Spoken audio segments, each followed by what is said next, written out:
Bedtime Reading. The Tenant of Wildfell Hall. Chapter 1. A Discovery. Our story begins in the autumn of 1827, taking place in the countryside of England. The story is written as a letter from a young man named Gilbert Markham to his friend Halford, explaining the story of a mysterious woman, Mrs. Graham, who has recently moved into the neighborhood with her young son Arthur and her maid Rachel. As the story continues, a secret of Mrs. Graham's is discovered, as Mr. Markham becomes a dear friend of the lady neighbor. My father, as you know, was a wealthy farmer, and as he desired that I continue in his position, I soon took the job myself, but not willingly. I felt that my talents were for something better than farming. My mother had always told me I would do great things one day, but my father strongly advised me to continue in that quiet occupation, and one day I would give that precious land to my children to continue. Well, an honest, hard-working farmer is one of the most useful members of society, and if I am attentive to my occupation, I will benefit not only my family, but mankind as well. Therefore, my life's work will contribute to society. These thoughts reminded me of my occupation's importance, but as I was working in the fields, I would look into the warm houses nearby. I wonder if my effort was truly important. However, I was young then, only 24, and did not have the understanding of the world I now have. As I returned home late one evening, I saw my sister Rose with her friendly brown eyes and pink cheeks. She is, I know, a beautiful young girl, still as lovely as the first day you saw her. I did not know then that in a few years she would be the wife of someone who would become a dear friend to me. That evening, as usual, I came into the sitting room where my mother was sitting. "Well, here they both are," cried my mother, looking around at my sister and I. "Now, shut the door and come to the fireplace while Rose gets the tea ready. I'm sure you're hungry, and tell me what you've been doing today. I like to know what my children have been doing." "I've been working in the fields. No easy work today." "That's my brave boy. And Fergus, what have you been doing?" "Hunting for badgers." And here he explained in detail his technique in finding badgers. My mother pretended to listen with great attention. "It's time you should do something else, Fergus," I said after he finished his explanation. "What can I do?" replied he. "My mother won't let me go to the sea or enter the army. So I'll do nothing except annoy you all, and you will gladly let me leave this house soon." "Now, take your tea," said Rose, "and I'll tell you what I've been doing. I've gone to visit the Wilsons, and it's a pity you didn't go with me, Gilbert, because Eliza Millward was there." "Well, how is she?" "Oh, she's fine. I'm not going to tell you about her. I have an important piece of news I heard there. Someone has been living at Wildfell Hall for over a week." "Impossible!" cried my mother. "It has, indeed, and by a single lady. The house is in terrible condition. She has 2 or 3 rooms that she uses, and there she lives alone, except for an old woman as a servant. Jane Wilson has seen her. She and her mother went to see the new neighbor when they discovered she had come. The woman is called Mrs. Graham, and she is in mourning, as her husband has recently died. She is quite young, perhaps only 25, and so shy, she refused to discuss her past. The woman was quite impolite and showed no interest in talking to Miss Wilson or her mother. But Eliza Millward says her father plans to visit the neighbor soon. He is quite worried, as she did not come to church on Sunday. The next day my mother and Rose went to visit the new neighbor. She was quite pretty. You must see her, Gilbert. You will say she is a perfect beauty. She looks quite like Eliza Millward, Rose told her brother. Well, I'm sure there are many others more beautiful than Eliza, but none as charming. If she were more perfect, she would be less interesting, I said. The following Sunday, I saw the mysterious Mrs. Graham for the first time as she entered the church. She was tall, ladylike, dressed in black. Her hair was dark, and her face was quite clear and pale. She was quite a beauty. Now, Halford, before I finish this letter, I'll tell you who Eliza Millward was. She was the minister's younger daughter, and quite a charming young woman indeed. I was quite fond of her, as she knew, although I never told her of my feelings, as my mother believed Eliza was not suitable for me. Her sister Mary was several years older, taller, and was quiet, sensible, and plain. She patiently cared for her mother during her last terrible illness, taking care of the house and family from that time till now. She was trusted by her father, loved by all dogs, cats, children, and poor people, and ignored by everyone else. The minister, Michael Millward, was a tall, elder gentleman. He trusted his own opinions and no others, and believed that anyone who does not fully agree with his views must be ignorant. I will tell you of 2 others that I mentioned before ending this letter. They are Mrs. Wilson and her daughter. Mrs. Wilson's husband was a wealthy farmer and died many years ago. Mrs. Wilson's main pastime seemed to be telling secrets she found out, as she was quite boring herself.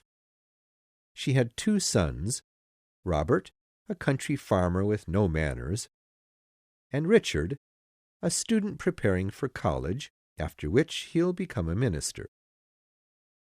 Their sister Jane was a young lady of many talents. Many thought she was quite beautiful, although she did not interest me. There were many young men interested in her, but she refused them all. She was determined to find a wealthy gentleman.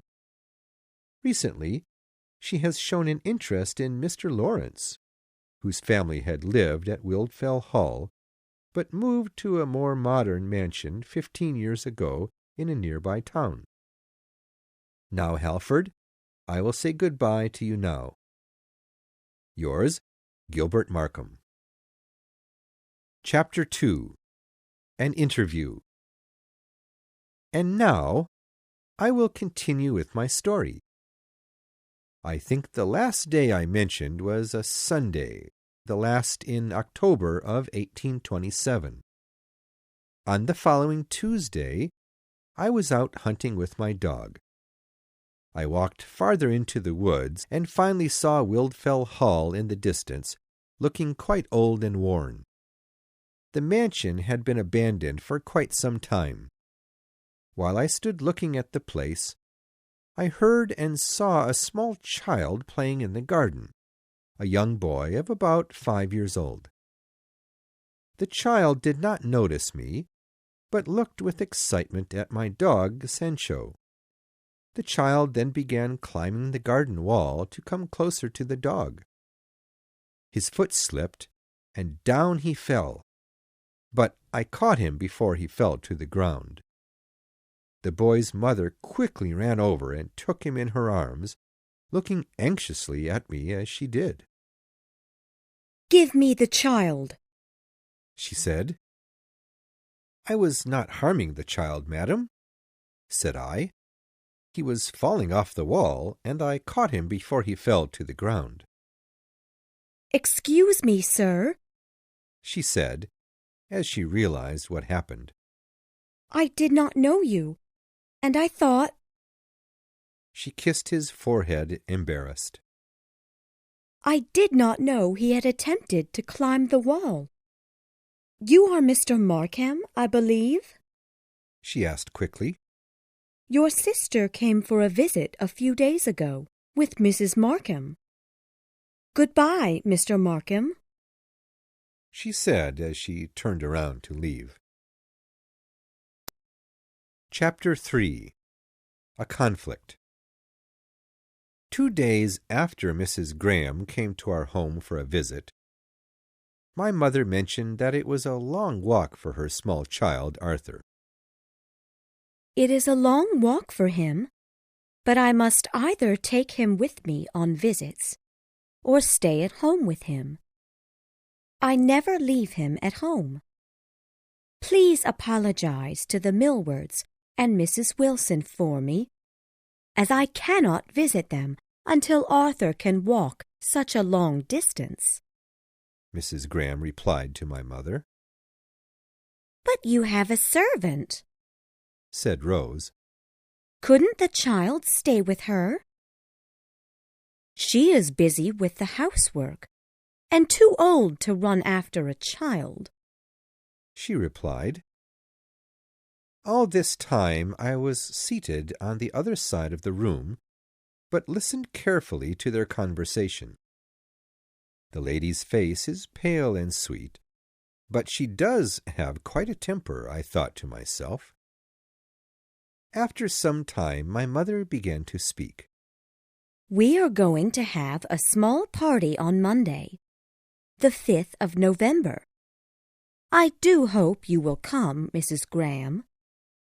You can bring your little boy with you, you know." "Thank you, but I never go to parties." "Oh, this will be a quiet party, just ourselves, the Millwards, the Wilsons, and Mr. Lawrence, your landlord, who you should meet." "I apologize, but I won't be able to come, for the evenings are quite dark, and Arthur is too small." Rose soon brought some sweet wine and cake to serve. 2 glasses were filled and given to Mrs. Graham and her child. Both refused the drink, and the child looked as if he would soon begin to cry. "Never mind, Arthur," said his mamma. "Mrs. Markham thinks it will do you good, as you were tired after your walk, but she will not force you to drink," she said to her child. "He hates wine and gets sick if he smells it. I always give him a bit of wine when he takes medicine, so I suppose I've made him hate it." "So, Mrs. Graham, you wish to keep your son from all temptation, rather than teach him to resist them on his own? What makes a strong man? Overcoming challenges, or never finding such challenges to test him? I will keep the temptations from him until he is strong enough to resist them himself. I am preparing my son for the world." "Yes," said my mother. "but you cannot keep the boy from all temptation. Let me warn you that you will regret educating that boy yourself. And one day you will realize this. The boy needs more than simply his mother's education." "You mean, then, that I should send him to school where he'll learn to disrespect his mother's authority and affection?" said the lady. "Oh, no. But you will treat him like a girl, and he will never learn to act like a man. But I'll get Mr. Millward to talk to you about it. He'll tell you what you should do." "I do not want to trouble the minister. Besides, Mr. Markham, I believe, shares the minister's opinion that a boy should not be guarded from evil, but should be sent out to fight it alone to prove he has morals. He seems to believe that a boy should seek danger rather than avoid it." "I'm sorry, Mrs. Graham, but you misunderstood me. I did not say that a boy should be taught to seek temptation to overcome it. I only said that it's better to strengthen the boy rather than weaken the temptation, because life's temptations are not weakened," I interrupted. "I understand, but do you believe girls should be taught the same?" "Certainly not." "No, you would have her tenderly raised, taught to depend on others for support, and guarded from all evil. But will you tell me why a boy and a girl should be raised in such different ways? Is that because a girl could not resist temptation?" "Of course not." "Well, you say that a boy must be tempted to prove that he has morals. But how is a girl to prove that she has morals? It must be either that she is too weak to overcome temptation, or that she has no morals and cannot be tempted." "Of course not," I interrupted at last. "Well, then perhaps you believe both men and women are weak and make mistakes. If a woman makes an error, however, she is ruined. Whereas, if a man does, he is strengthened with experience. You believe men should learn through experience, but women should learn through what they are told." She then stood up to leave. "Mamma, you have not shaken hands with Mr. Markham," her son exclaimed as they were leaving. She laughed and turned around to shake hands. I was annoyed, however, at how impolite she had been towards me since we first met. Chapter 4.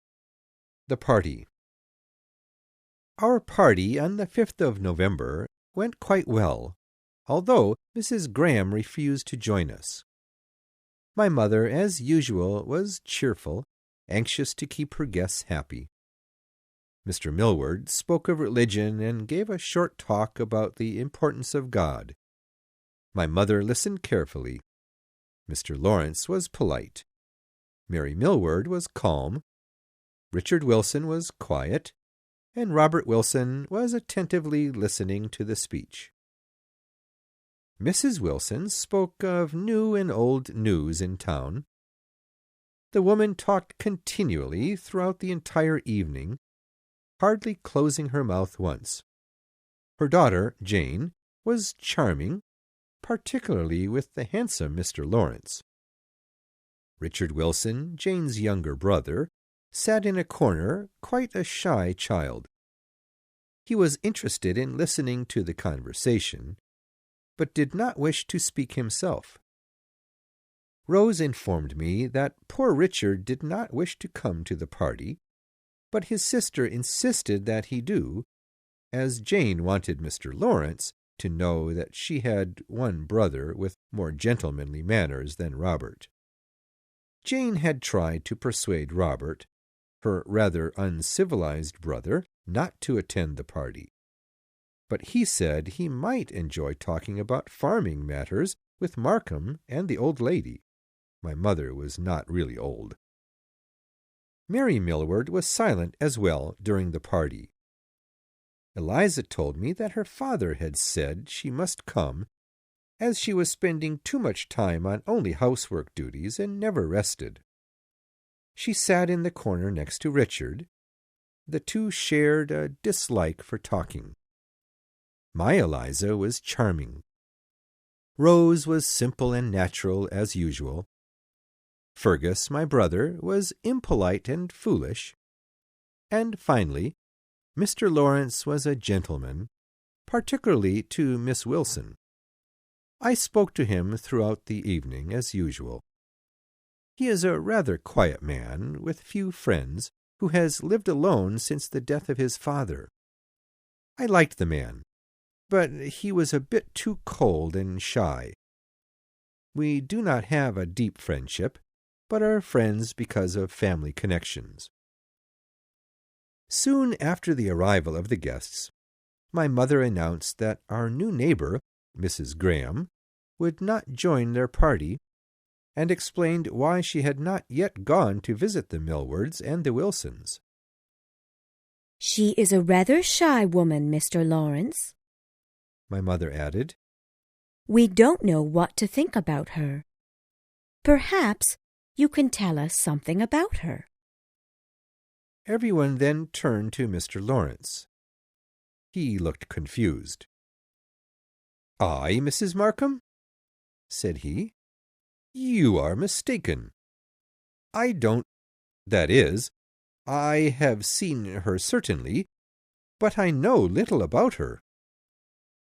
He then immediately turned to Rose and asked her to play a song on the piano. "No," said she. "you must ask Miss Wilson.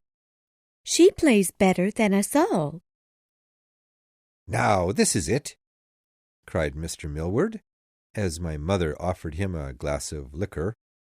"This drink you make is better than all others, Mrs. Markham."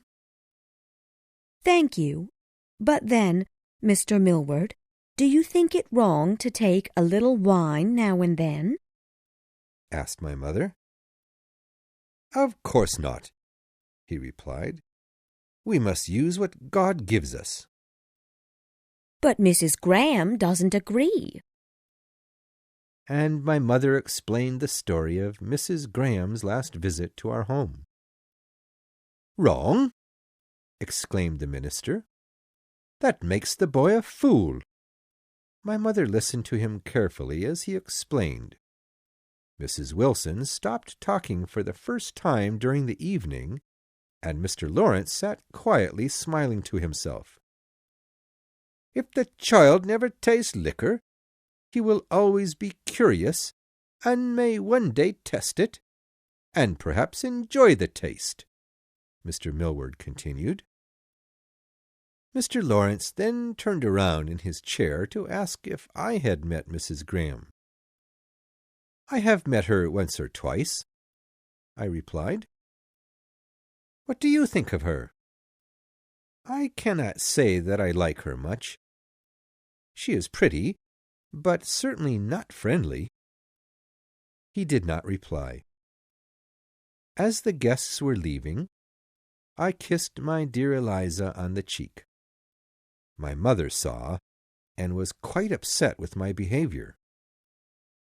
"My dear Gilbert," said she, "you know how upset I would be if you married Eliza Millward. If you decide to marry her, you will regret it all your life." "Well, I'm not going to marry yet, but can't I enjoy myself?" "Yes, my dear boy, but not with her. If you give her attention, she will think you plan to marry her. If you do marry her, Gilbert, you'll break my heart." "Well, don't cry about it, Mother," said I. "That was the only kiss I gave Eliza, and I won't do it again, I promise." Chapter 5. The Studio. Late in the month, Rose and I went to Wildfell Hall for a visit. We were surprised to see that as we entered the house, our first sight was of a painting being finished. Nearby, against the wall, were several drawings and a few finished paintings, mostly of the countryside. "Welcome to my studio," said Mrs. Graham. "Please continue your work. We do not want to disturb you," I said. "Oh, no," she replied as she quickly put her brush down on the table. "I appreciate you visiting me, and must take some time to be with you." "You have almost completed your painting," said I, looking at the painting closely. "Why have you called it Fernley Manor instead of Wildfell Hall?" I asked. But immediately I realized that asking such a question was quite impolite. She looked quite embarrassed and paused before she replied. "Because I have friends who should not know where I am currently living. They may see the picture and recognize the style. I, as well, did not put my name to the painting. I must be careful." "So you plan to sell the painting?" I asked. "Yes." "Mamma sends all her pictures to London," said Arthur, "and somebody sells them there for her, and sends us the money." Mrs. Graham was looking out the window when she suddenly jumped from her seat, saying, "Excuse me 1 moment," and hurried from the room and shut the door behind her. "It's Mamma's friend," said Arthur. Rose and I looked at each other. I began looking through her other paintings and soon found one facing the wall. I looked at it carefully. It was of a young man, handsome but overconfident. The painting had obviously been done many years ago, for the paint had somewhat faded. She soon returned. "I hope it is not impolite to look at a picture that the artist has turned to the wall, but may I ask—" "I believe it is quite impolite indeed, and so I hope you will not ask me any questions about it," she said, looking quite annoyed. "I was only going to ask if you had painted it yourself," I said as she took the painting from me. She did not answer. As we were leaving, however, she turned to me. "I'm sorry I was impolite with you earlier." I accepted her apology, and we parted as good friends. Chapter 6. Progress. During the next 4 months, I did not enter Mrs. Graham's house, nor did she enter mine. But still, we continued to be friends. Sometimes I saw her when she was walking with her son.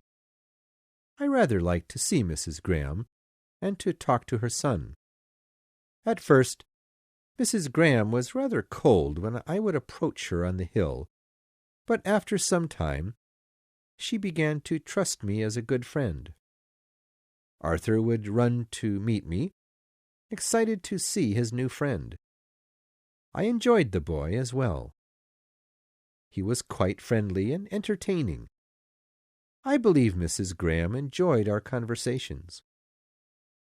One February morning, we sat together talking, and discovered that we shared the same views on many subjects. I went home quite charmed with the woman, and started to think that perhaps I would enjoy spending time with Mrs. Graham rather than Eliza Millward, but then I felt guilty for such thoughts.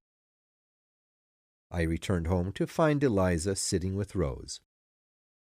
In the past, the surprise would have delighted me, but I was bored with Eliza's conversation, in comparison with the mature and honest Mrs. Graham. I began visiting Wildfell Hall quite frequently. One evening I went for a visit, and found Mrs. Graham and Arthur sitting outside. She was drawing while he sat playing. I watched her draw, but it seemed to upset her, so I suggested that I take Arthur around the fields on my horse. She agreed. This was the first time she let me take him away from her. We returned after some time. She seemed rather annoyed that it took such a long time. She said they must return home. As we came near the house, she stopped walking and turned to me to say good-bye. As I began to walk home, I saw Mr. Lawrence riding towards me on his horse. I went to speak to him, for we had not met for some time. "Was that Mrs. Graham you were speaking to just now?" he asked. "Yes." "I thought so," he said, looking a bit upset. "Well, what?" "Oh, nothing," replied he. "I thought you didn't like her," he added. "I didn't, but my opinion has changed." He looked at me closer.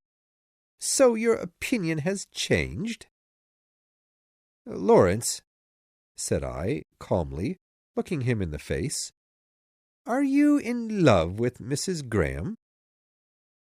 Instead of looking shocked, he laughed, looking quite amused. "I'm in love with her?"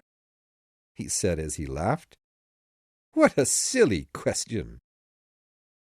"You seem to be quite interested in my changing opinion on the fair lady. Perhaps you envy me."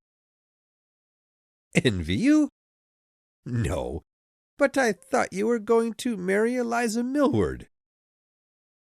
"You thought wrong, then. I am not going to marry Eliza nor Mrs. Graham," I told him. "Are you going to marry Jane Wilson?" "No, I think not." We then said good-bye. Chapter 7. The Journey.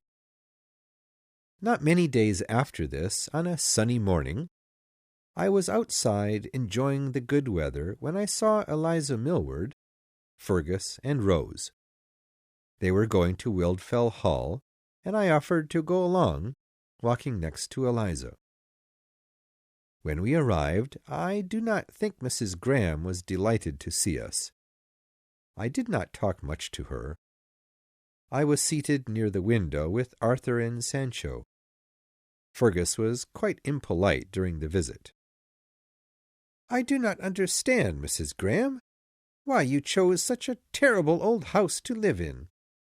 If you couldn't afford to fix up the entire house, why didn't you find a nice little cottage?" "Perhaps I was too proud, Mr. Fergus," she replied. "Perhaps I am quite fond of this place." "And, Mrs. Graham," he said again, "we had some questions about your past. We sometimes discuss our neighbors as we have little else to talk about." "Don't speak, Fergus," cried Rose in embarrassment. "First, where are you from? Some say you are a foreigner, and some say an Englishwoman. Some say—" "Well, Mr. Fergus, I'll tell you. I'm an Englishwoman. I was born in the countryside. I hope now you are satisfied, for I will not answer any more questions at present." "Except this." "No, not one more." She laughed and stood up from her seat and came to sit near me by the window. "Mr. Markham," said she, I've heard there is a beautiful view of the sea nearby. Now, could you please tell me how to get there? I would like to walk there some day and paint the scenery. Rose quickly interrupted. Oh, don't tell her, Gilbert. She shall go with us. Mrs. Graham, it is a very long walk, certainly too far for little Arthur to walk to. We were thinking of going there one afternoon for a picnic. If you will wait till the weather is a bit warmer, we shall all go. Poor Mrs. Graham did not look pleased to hear this. She declined the offer many times, but Rose insisted that she would join them, so she finally agreed. But this was only March, and April was quite cold and rainy. Finally, in May, we went for the picnic. I had invited Mr. Lawrence, but he declined. I mentioned that Miss Wilson would be going, and he seemed eager to go. But when I told him that Mrs. Graham would also be attending, he quickly refused the offer. So we went, Mrs. Graham and her son, Mary and Eliza Millward, Jane and Richard Wilson, and Rose, Fergus, and I. We arrived, and Mrs. Graham requested that Mary Millward look after her child while she walk off to paint the sea views. When she was gone, I became quite bored. Soon enough, I went to find her sitting alone on a nearby hill. She did not look too pleased to see me. What did you come for? She asked as I arrived. I came to sit and watch you draw. Oh, but you know I don't like that, she told me. Well, then I'll sit with you and admire the view. For some time she drew in silence, but soon spoke. Why don't you go and amuse yourself with your friends? Because I am tired of them, like you. I see them often, but I do not know when I will see you again. Will you tell Arthur that I shall come in a few minutes? I will wait, if you do not mind, and return with you. I noticed she was not pleased that I was near her, although I ignored her suggestions to leave her. The journey home was not pleasant, as Mrs. Graham did not walk next to me. Instead, Eliza Millward walked close to me, although she seemed upset that I had given Mrs. Graham my attention during the picnic. We soon arrived at Wildfell Hall. Mrs. Graham and her son said goodbye. Chapter 8. The Present. 6 weeks had passed. One pleasant morning near the end of June, I received a small package, a book I had ordered some time ago. Fergus eagerly handed me the book. "Is that for Miss Eliza?" he asked with a smile. "No," I said as I put on my coat and walked out the door towards Wildfell Hall with the book in my pocket. Mrs. Graham and I had spent more time together after the picnic by the sea, and I realized that she seemed to enjoy my visits. We talked about painting, poetry, and music. I lent her books, and once she lent me a book. My last visit had been to return the book she had lent me. During that visit, she mentioned a famous play that she wished to see. I had the idea to give her the book as a gift. When I arrived at Wildfell Hall, I met them in the garden. Mrs. Graham looked pleased to see me, and asked me to give my opinion on a painting she had just finished. It was beautiful, of the sea view from the picnic. I soon presented the book to her, and was quite surprised at how embarrassed she looked. I'm sorry to be impolite, Mr. Markham, but I cannot take the book unless I pay you for it. Why can you not? That's foolish. I will gladly take it if you will let me pay for it. I was shocked. You look upset, Mr. Markham. I wish I could make you understand. I do understand you perfectly, said I. You believe that if you take the gift now, I will expect a favor from you later. But you are mistaken. This is simply a gift from one friend to another. Well, she paused. Then I will take the book. But remember. And as she spoke those words, I handed her the book, and we parted as good friends. Chapter 9. A Secret. Although I was no longer in love with Eliza Millward, I did not end my visits to the Millward home entirely, as I knew she would be quite upset if I began to ignore her completely. 3 days after I presented Mrs. Graham with the new book, Mr. Millward requested that I go to see him. I decided that I would speak with Eliza in a brotherly, friendly manner. I never discussed Mrs. Graham with Eliza, nor with anyone else, but shortly after I arrived at the Millwards' home, she began to speak of the woman in a shocking way. "Oh, Mr. Markham!" she exclaimed. "What do you think of this surprising news about Mrs. Graham?" "What news?" "Ah, you know," she said as she smiled. "I know nothing about it. What are you talking about, Eliza?" "Oh, don't ask me. I can't explain it." "What is it, Miss Millward? What does she mean?" I asked her sister, who was sitting quietly nearby. "I don't know," replied Mary. "Some silly news that someone invented, I'm sure. I hadn't heard the news until Eliza told me the other day. I won't believe it, however. I know Mrs. Graham too well." I said nothing more, and immediately stood up to leave. A few days after this, we had a quiet party with the usual guests, although Mrs. Graham did accept the invitation this time. Mr. Lawrence came too.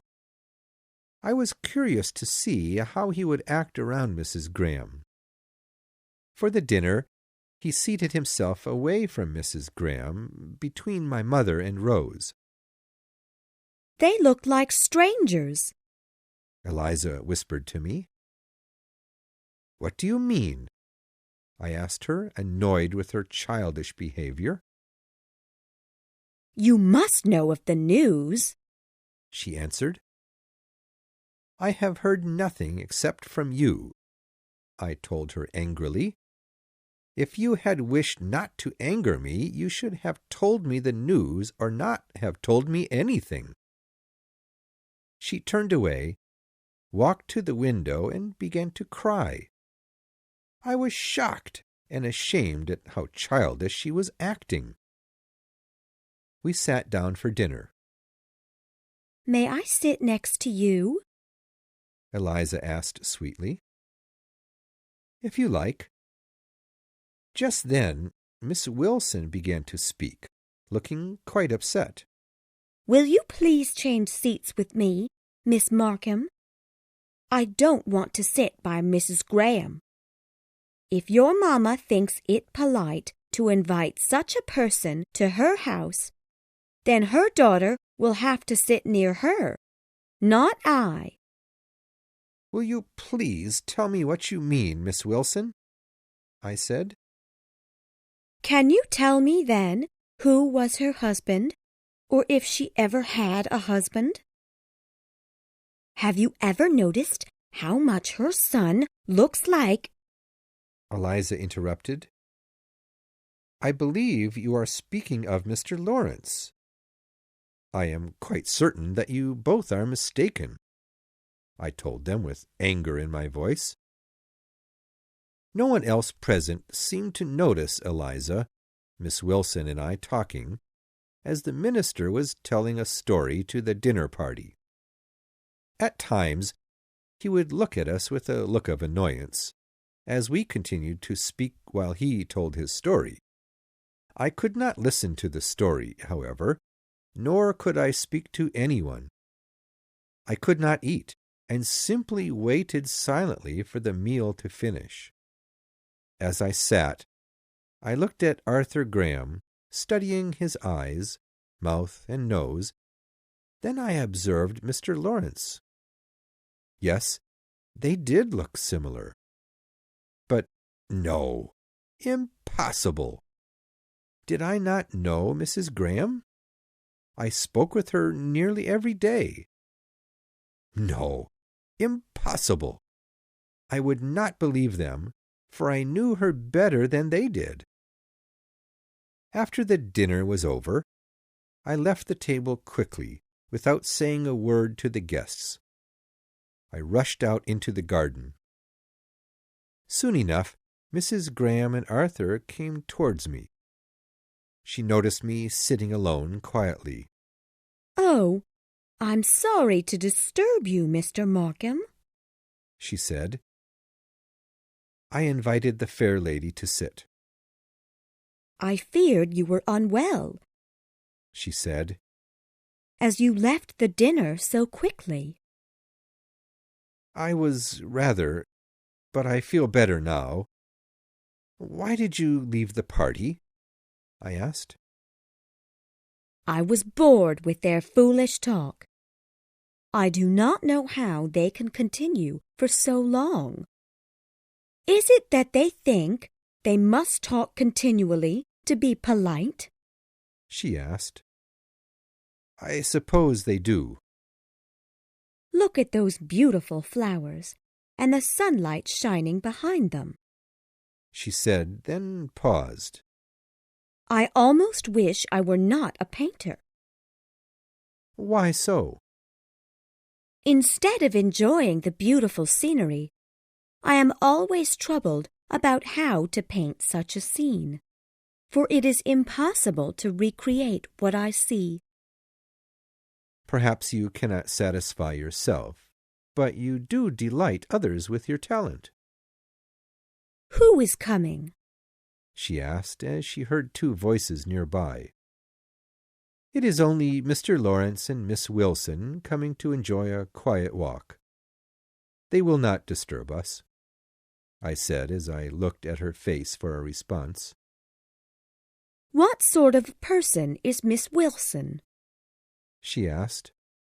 "She was quite cold and unfriendly to me during the dinner." "Perhaps as she views you as an enemy." "Me? Impossible, Mr. Markham," she said, looking quite annoyed with me. I looked at the couple walking along.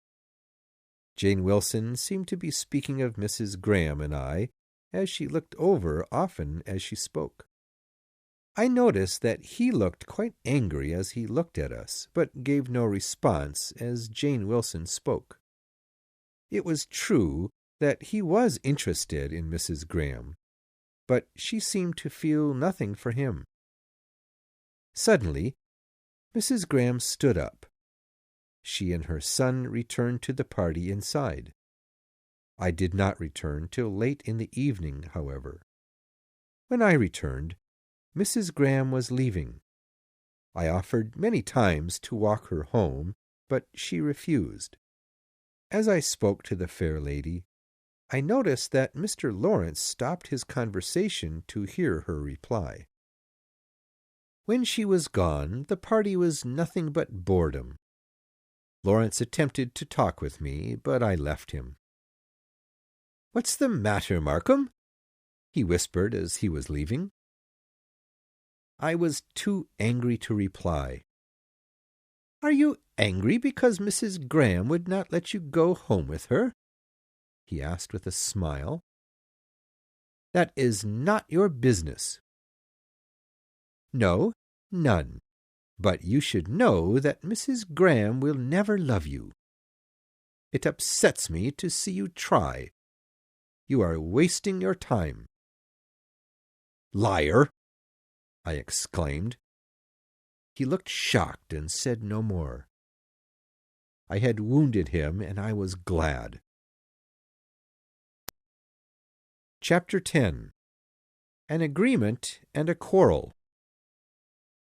When the party was over and the guests had returned home, I was told that during the dinner party the guests had all been told this terrible news regarding Mrs. Graham. Rose, however, promised she did not and would not believe it, and my mother said the same. I fear, though, that my mother had doubts about Mrs. Graham. She continued to make comments about the news. "Dear, dear, I always thought there was something strange about Mrs. Graham," she often said to herself during the following days. "This news is false and evil.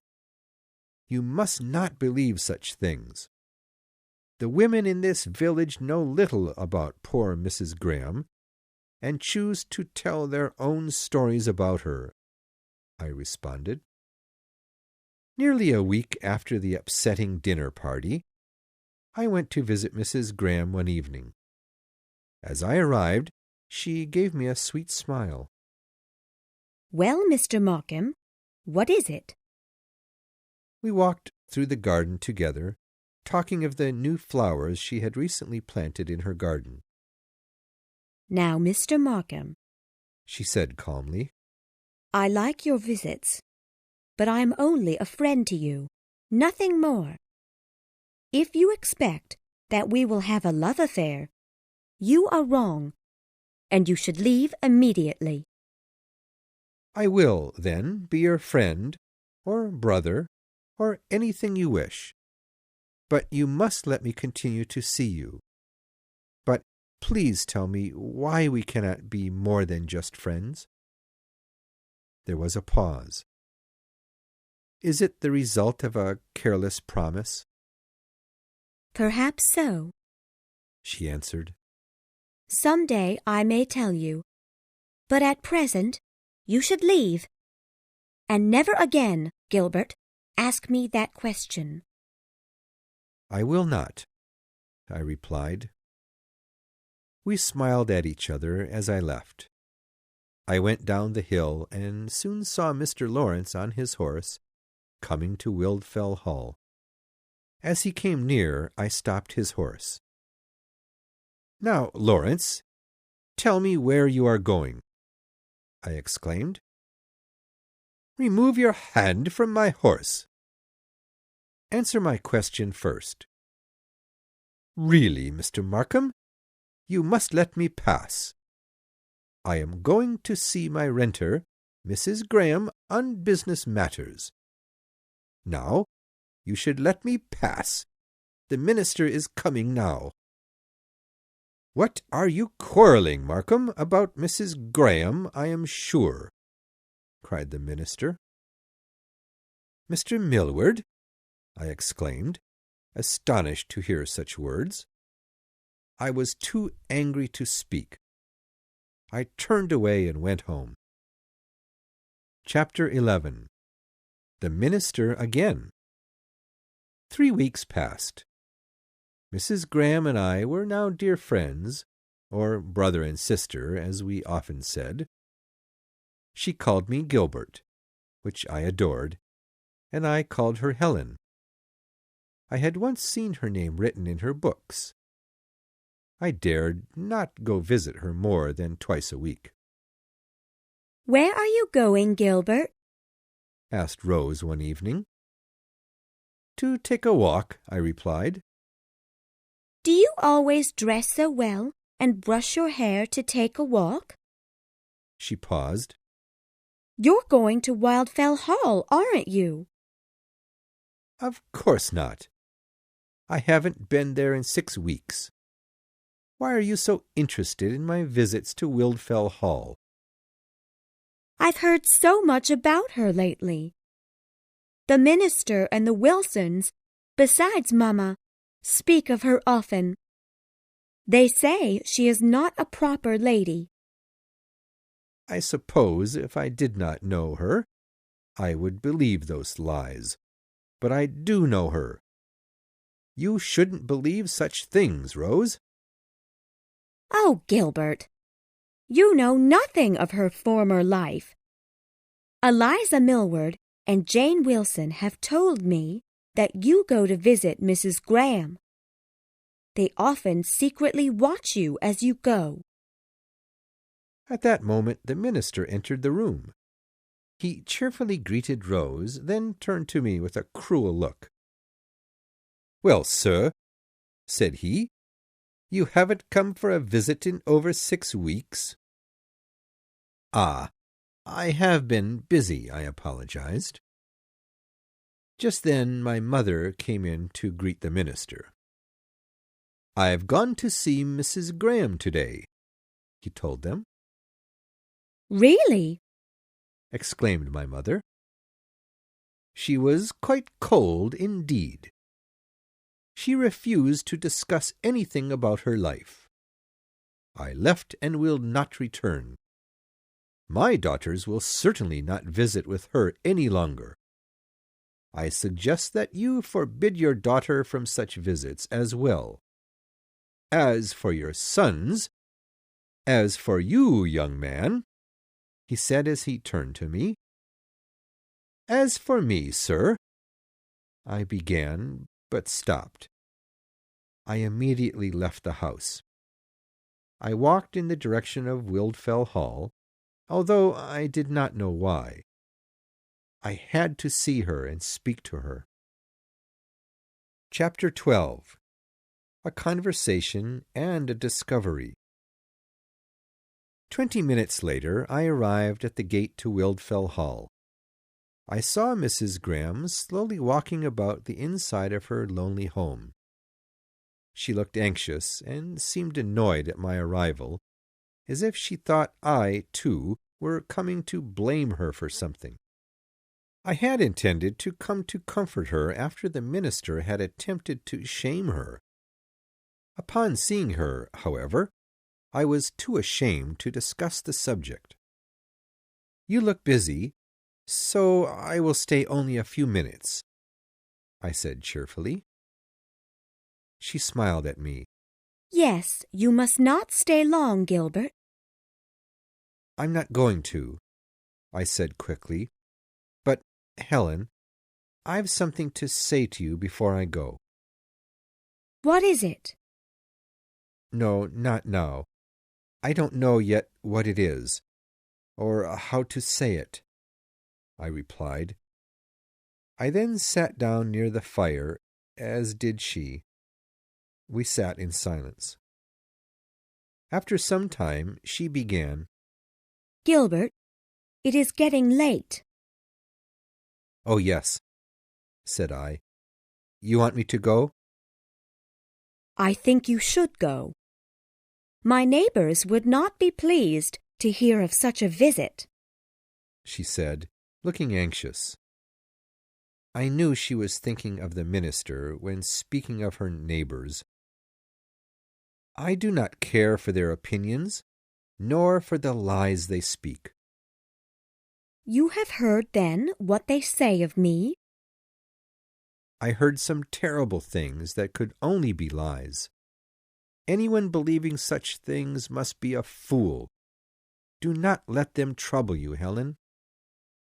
Mr. Millward is not a fool, and he believes it all.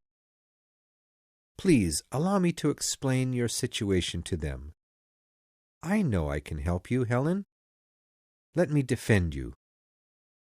I am disliked by all your friends. You would declare yourself as my supporter. Think, it is a serious thing. I should be proud to do it, Helen. I would be delighted, most happy. And then you must be mine. We can then be together." "No, no, that is not all." "What then? Why can we not be together? You promised I should know sometime, and—" "You shall know, but not now." she said anxiously. "If you knew all, you, too, would blame me." "You, Helen? Impossible! I would rather have your friendship than the love of any other woman in the world." She did not move, but soon turned to me and calmly said, "Tomorrow, if you meet me on the hill around midday, I will tell you all you want to know, and perhaps you will see why we should no longer continue our friendship. But I cannot tell you now, so please, you must leave me." "Of course, our friendship will continue. Nothing could change my opinion of you. I will leave now, but answer one question first. Do you love me?" "I will not answer that." "I do not believe you, and so good night," I said with a smile. She turned her head away. "Gilbert, do leave me!" she cried. As I left, I looked back for one more look at my fair lady. She was sitting forward, with her hands covering her eyes, crying. I left in silence. As I walked away from the house, I began to worry about Mrs. Graham. She looked so upset when I left her.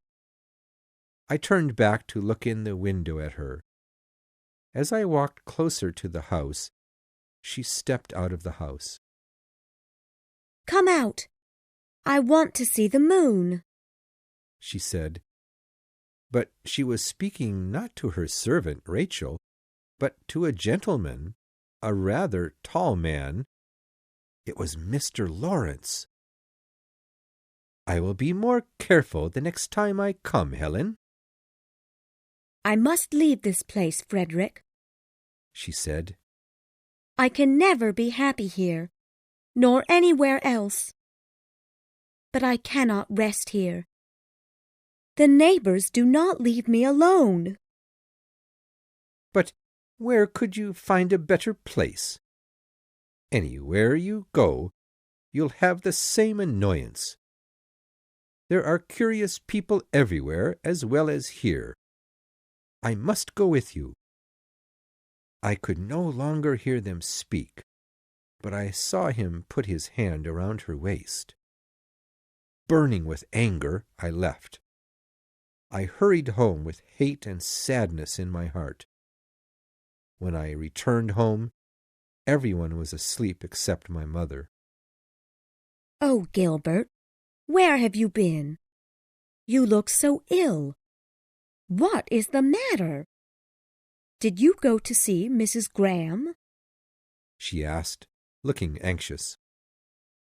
"Don't worry yourself. It's nothing," I cried. "Good night," I said as I walked off to bed. I could not sleep that night, however, and could think only of Mrs. Graham. Chapter 13. A Return to Duty. "My dear Gilbert, I wish you would try to be a little more friendly," said my mother one morning. "You say there is nothing the matter with you, but you have changed in the past few days." I picked up a book nearby and pretended to read with great interest. I soon remembered that I had to speak with Robert Wilson about buying a piece of land near our farm. After breakfast, I quickly stood up and left for the Wilsons. As I walked, I was wishing that Jane Wilson and her mother would not be home when I arrived, as I did not want to discuss Mrs. Graham with them. I arrived, but Robert was out. He was to return shortly, however. Mrs. Wilson asked me to wait in the sitting room. As I walked in, I was disappointed to see Miss Wilson talking with Eliza Millward. I had not seen Eliza since our last dinner party. She was cheerful, however, although I could see in her eyes that I was not forgiven for taking an interest in another woman. Miss Wilson was friendly. She and Eliza talked a great deal, and I listened patiently, not wanting to speak myself. But Eliza soon asked me if I had seen Mrs. Graham lately. "Not lately," I replied carelessly but sternly. "What? Are you tired of her already?" "I would rather not speak of her now." "Ah, so you finally know that you were mistaken in your great opinion of her." "Miss Eliza, I desire you not to speak of her." "Oh, pardon me. I see you have been hurt deeply by love and have not recovered," she said with a smile. I stood up to leave, but soon remembered that if I did, the two foolish girls would only be more amused. I then walked to the window and looked out in silence. Mr. Wilson soon arrived, and we sat down to discuss our business. Soon after, I left to return home. As I was walking near Wildfell Hall, I saw Mrs. Graham and her son walking down the hill. I immediately turned in another direction, and soon heard a young child screaming my name. I continued walking quickly, but turned around to see if the two were still behind me. They were gone. This incident upset me greatly. I was still deeply in love with Mrs. Graham and quite fond of her child. The rest of the day I was more miserable than before. Chapter 14. An Attack. The next morning I awoke early and left to do business in the market. As I rode there, I saw a tall, thin man on horseback. He called to me. It was Mr. Lawrence. I greeted him quite coldly. He rode alongside me as I went, smiling to himself. Had he heard of my disappointment? Did he come to see me in my sadness? "Markham," he said quietly, "why do you quarrel with your friends because you have been disappointed? How can you blame me? I warned you before, you know, but you would not." He said no more, for I grasped my horse-riding whip and hit him on the head with the other end of the whip. Red drops of blood ran down his face. He looked astonished, then fell down to the ground. Had I killed him? I got down from my horse to find out. He was breathing and began to move. He was just shocked by the fall from his horse. I then left him. I began to worry about his condition, however, and soon turned back. Mr. Lawrence and his horse had moved. He was now sitting next to a tree, and his horse had walked farther on. I gave him my handkerchief, as his head was still bleeding. Then I went to fetch his horse. "Here, you dog! Give me your hand, and I'll help you." He turned away from me in anger. "Leave me alone, please." I left him to take care of himself. I did not care if he lived or died. As I left, I looked back to see how he was. He had stood up from the ground, but sat down again immediately. I should have helped him and taken him home, but his servants would ask many questions about the reason for his injury. Mr. Lawrence would soon tell the whole truth himself. If he told lies, I would deny them. If he spoke the truth, I would admit it. Perhaps he might never say anything, for fear of Mrs. Graham's involvement.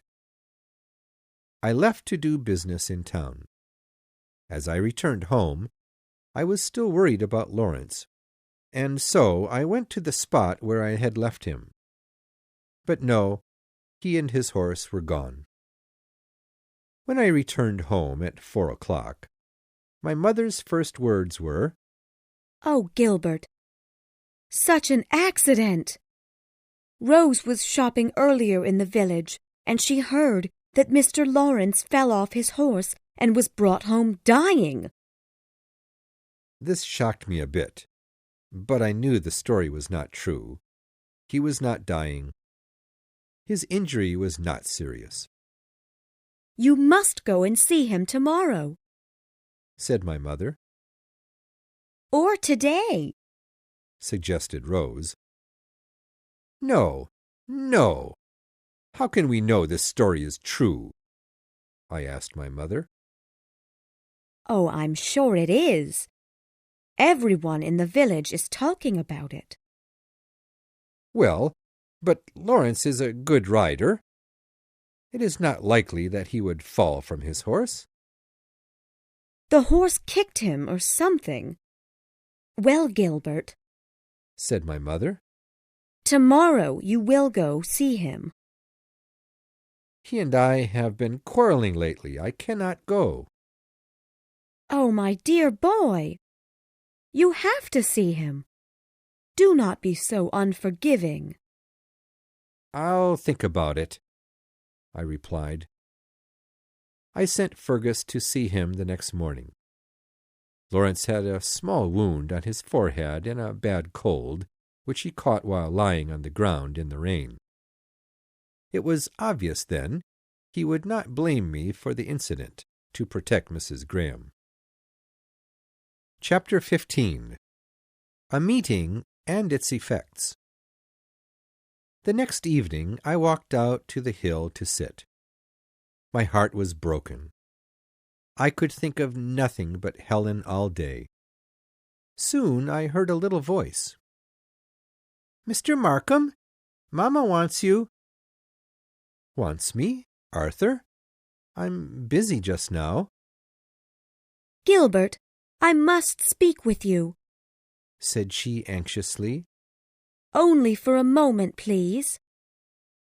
"Well, Mrs. Graham," said I calmly and coldly. "I won't ask why your behavior has changed, Gilbert," she said bitterly.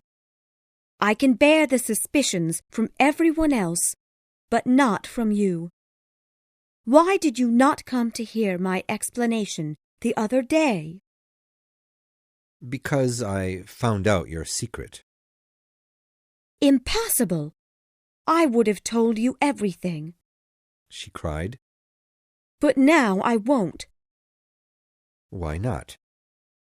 "Because you don't understand me, or you would have listened to my story. Go! I won't care what you think of me." She turned away and I left. I looked back at her as I walked away and saw that she was looking for me. After I returned home, I regretted leaving her so soon. She did love me. Probably she was tired of Mr. Lawrence and wished to part with him to be with me.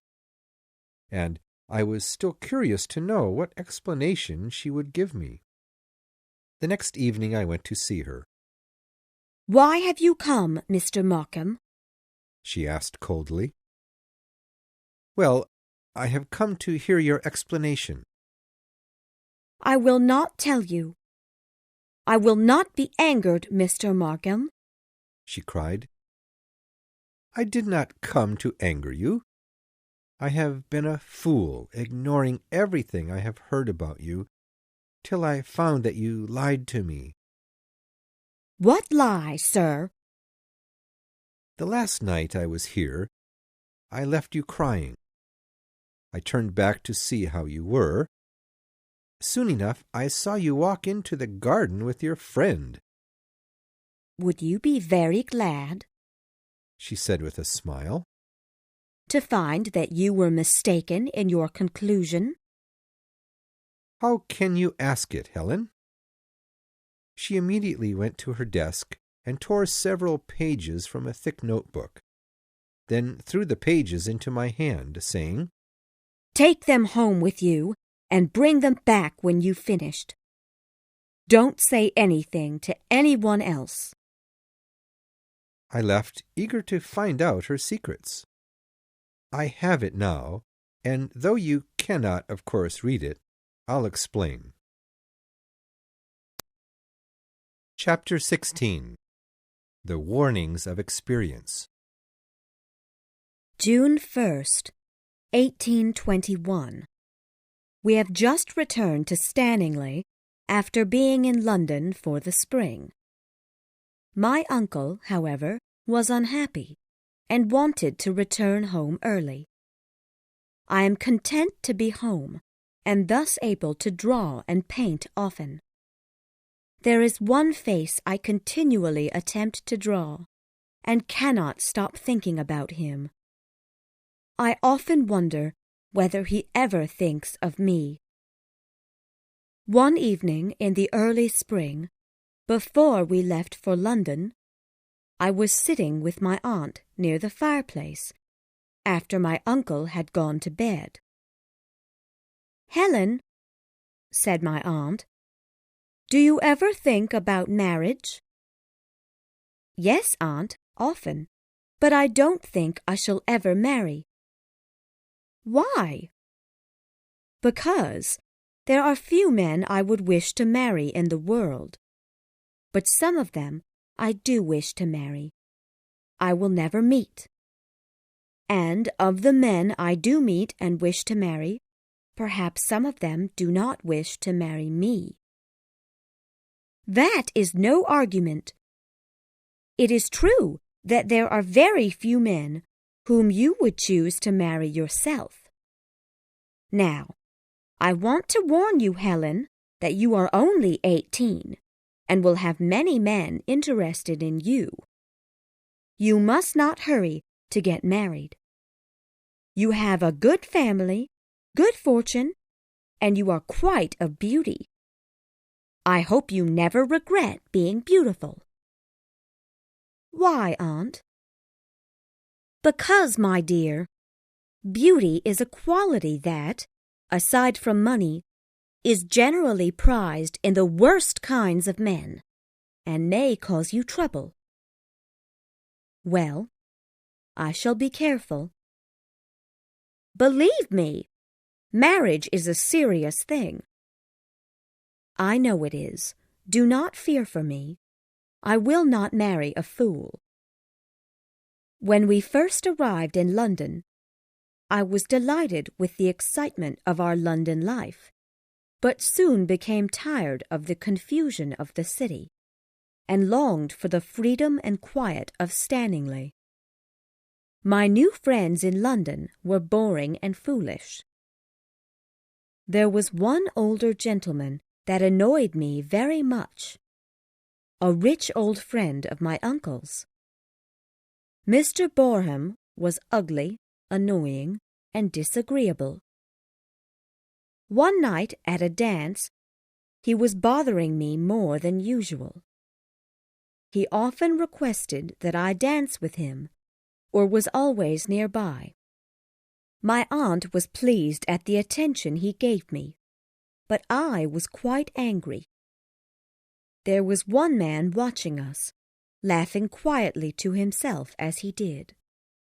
He introduced himself as Mr. Huntingdon, the son of a friend of my uncle's, who had died recently.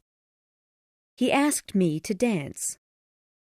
I was quite relieved, and he was my companion for the rest of the evening. I was sorry to go, for I thought my new friend was quite entertaining, although he did seem a bit too careless and confident. My aunt asked about the young gentleman on the return home, and did not seem pleased at the little attention I gave to Mr. Boreham. "I have heard your uncle speak of young Mr. Huntingdon. Your uncle has said he's quite a wild young man. You should be careful, Helen." I met Mr. Huntingdon the next morning, when he arrived at the house to visit my uncle. After that, I met him often, as he frequently came to visit my uncle. "I wonder why the boy comes so often," my uncle would say.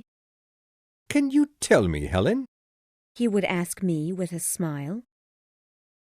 One afternoon, I looked out the window and was quite disappointed to see Mr. Borum coming for a visit. He had come to ask me to marry him and was quite confident that I would not refuse him. My aunt tried to persuade me that Mr. Borum would be an excellent husband, but I very much disliked him. He was, indeed, quite shocked that I refused his offer, and I was forced to explain several times that I would never accept an offer of marriage from him.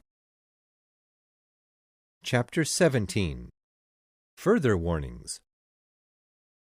The next day, my uncle, aunt, and I went to a dinner party at Mr. Wilmot's. He had 2 ladies staying with him, his niece, Annabella Wilmot, quite a beautiful young girl, and her gentle cousin, Millicent Hargrave, who had become quite fond of me, and I was quite fond of her as well. Mr. Huntingdon was invited to the dinner as well. After the dinner, Mr. Huntingdon was soon standing near me.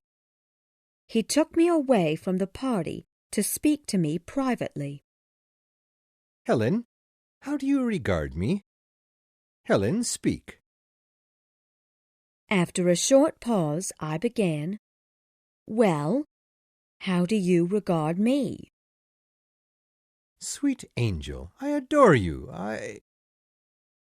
My aunt then interrupted, asking that I follow her back to the party.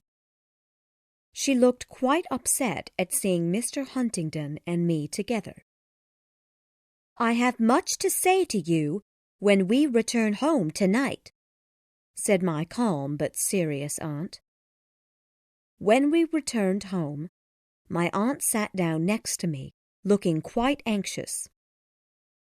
"Helen, do you remember our conversation about marriage before we left for London?"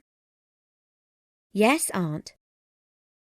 "Do you remember how I warned you against falling in love with a fool? You must be careful. I have heard terrible things about this young Mr. Huntingdon. He is a charming, handsome young man, but that does not make a good husband. He is a much better man than you think him to be. My life will be to keep him from making errors.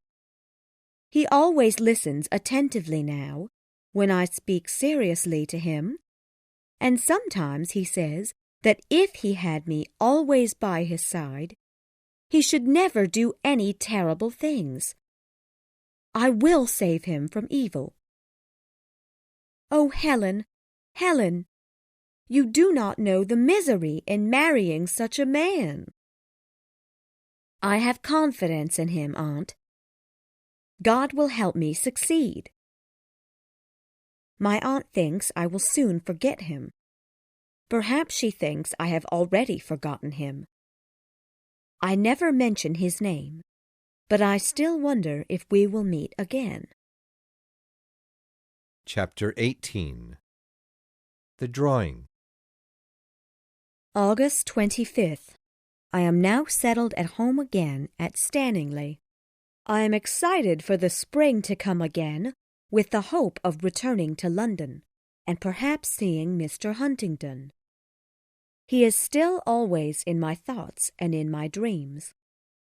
My aunt must be wrong. I know that he has goodness in him. I will save him from temptation and evil. Today is the 1st of September, and my uncle has told me that he has invited some gentlemen to come hunting at Stanningley. When he first said Mr. Wilmot and Mr. Borum were coming, I was quite disappointed. But then I heard that Mr. Huntingdon was coming as well. My aunt was upset that he was coming, but my uncle laughed at her disapproval. He had invited Huntingdon and his friend, Lord Loughborough, before we left London. I cannot express my joy. They are not coming till the middle of the month, however. We are to have 2 lady visitors as well. Mr. Wilmot is to bring his niece, Annabella, and her cousin, Millicent. I shall be glad to have Millicent here. She is a sweet, good girl, and I wish I were more like her. My aunt is quite content that Annabella will be coming, to distract Mr. Huntingdon's attention. 19th. The guests have come. They came the day before yesterday. The gentlemen have all gone out hunting, and the ladies are with my aunt.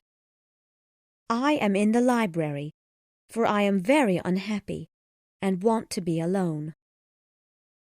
On the day of their arrival, I sat at the window waiting for Mr. Huntingdon to arrive. They all came before him, and I was quite disappointed. Before his arrival, I was not pleased to meet Mr. Boram, who believed that I had, perhaps, changed my opinion, and would agree to marry him. He was wrong. Mr. Huntingdon did finally arrive, however, and greeted me with excitement in his eyes. After dinner, on the evening of their arrival, Mr. Huntingdon was looking through my drawings, and unfortunately found one of himself. I was quite embarrassed that he had found it, but he looked rather pleased with himself. "This is better than all," he exclaimed, and refused to return the drawing. He sat in silence for the next few minutes, with a smile on his face. Then he stood up and walked over to sit next to Annabella Wilmot, who seemed quite interested in Lord Loughborough. He sat next to Annabella for the rest of the evening. So then, I thought, he dislikes me because he knows I love him. I was so upset I did not know what to do.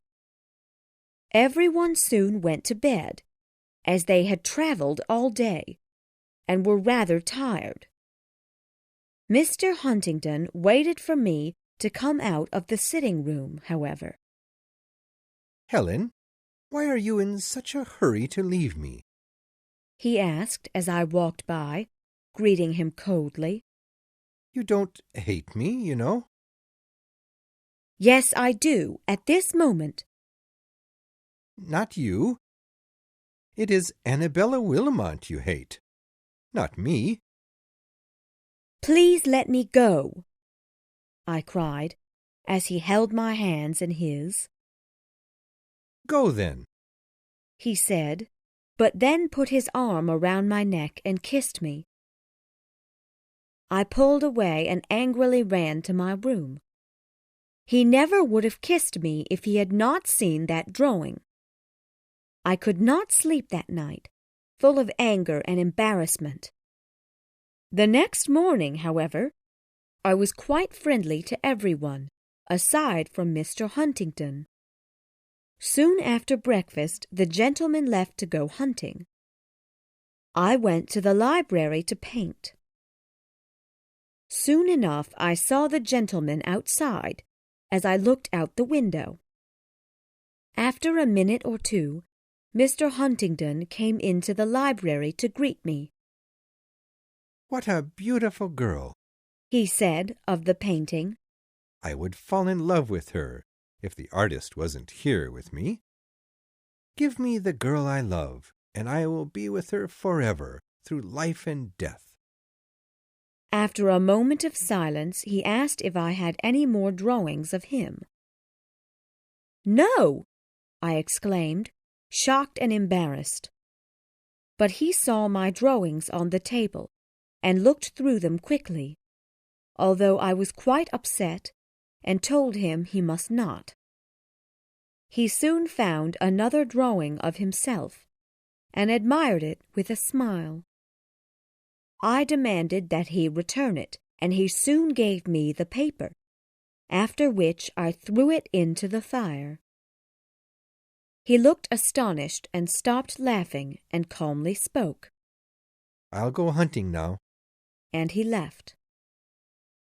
Later in the afternoon, I took Millicent and Annabella on a walk around the park. The gentlemen soon came to greet us. The others walked on, but Mr. Huntington walked between Annabella and I, speaking only to Annabella. Soon after, he turned to me and whispered, "Helen, why did you burn my picture?" "Because I wished to destroy it," I answered. "Oh, very good. If you don't value me, I must turn to somebody that will." I thought he was only joking, but he immediately turned to Annabella Wilmot, and has not spoken a kind word to me since then, during all that evening, and all the next day, and the next, and the next, and all this morning, the 22nd.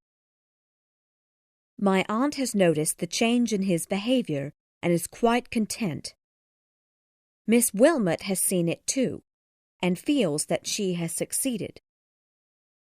He thinks I dislike him. I have lost him forever, and Annabella may win him and indeed succeed. She does not love him, though. She thinks only of herself. She has been quite interested in Lord Loughborough the entire visit, and while she is entertained with Mr. Huntingdon, she always returns to Lord Loughborough. Mr. Huntingdon sees how I suffer because he gives another woman his attention. He never loved me, or he would not have forgotten me so easily. Oh, why can't I hate him? I must stop loving him. I wish the guests were gone. Chapter 19. An Incident. 22nd night. What have I done? And what will be the end of it? I cannot sleep. I went down to dinner cheerfully, although my heart was broken. After the dinner, the ladies went to the sitting-room, and Millicent requested that I sing. Miss Wilmot, of course, would not sing unless the gentlemen were present. Mr. Huntingdon entered the room as I was singing. He quickly turned to Miss Wilmot. "Now, Miss Wilmot, won't you sing for us tonight?" he asked. "I have been waiting to hear your voice all day." I knew Annabella's musical talents were far better than mine, but he was quite impolite in his behavior when he requested her to sing. She sat down at the piano to sing and play, and looked quite proud as she did. Mr. Huntingdon watched her while she played. I could not keep myself from crying, although I hid my face as I sat on the sofa, as he was standing near me. I did not want to further embarrass myself by allowing that cruel man to see how he affected my emotions. When she finished, I left the room quickly and walked to the library. I sat down and cried again, but soon heard the door open and close. I thought it was a servant coming in to clean. A hand gently touched my shoulder, and a voice softly said, "Helen, what is the matter? You must tell me." "It is nothing concerning you, Mr. Huntingdon." "Are you sure it does not concern me? Please tell me, because if so, I have something to tell you. If not, I'll go."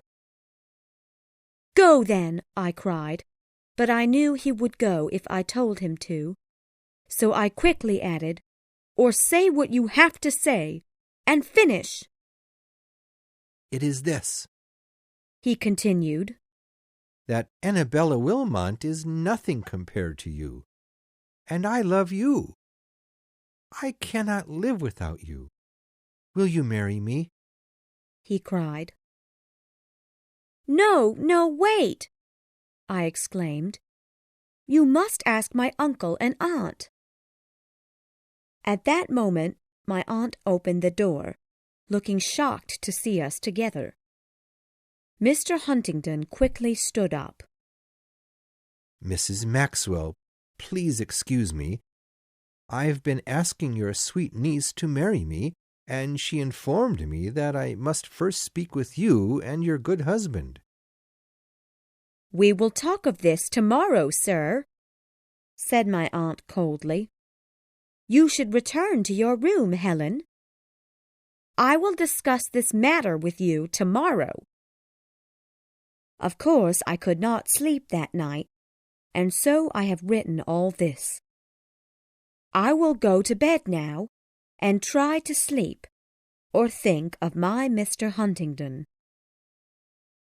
Chapter 20. Determination.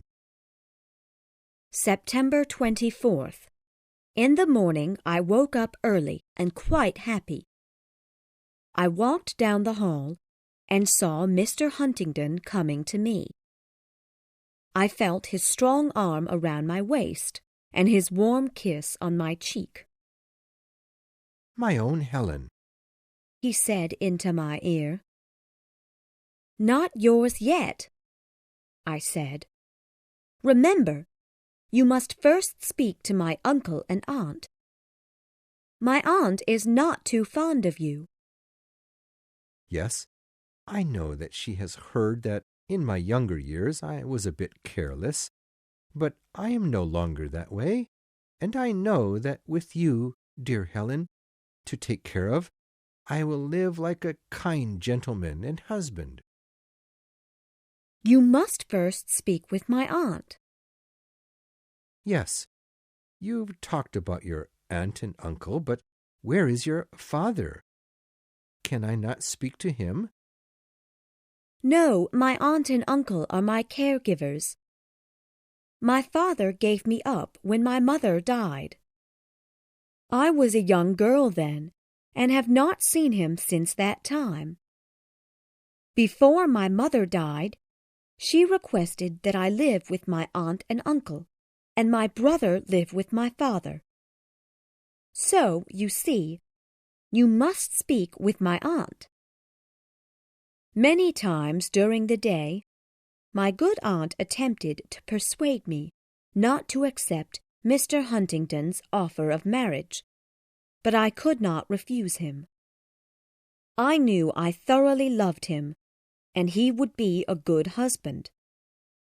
Yes, he was a bit thoughtless, but that could be changed. Just before dinner, my uncle called me into the library to discuss this important matter. "Now, Helen," he said, "this young Huntingdon has been asking to marry you.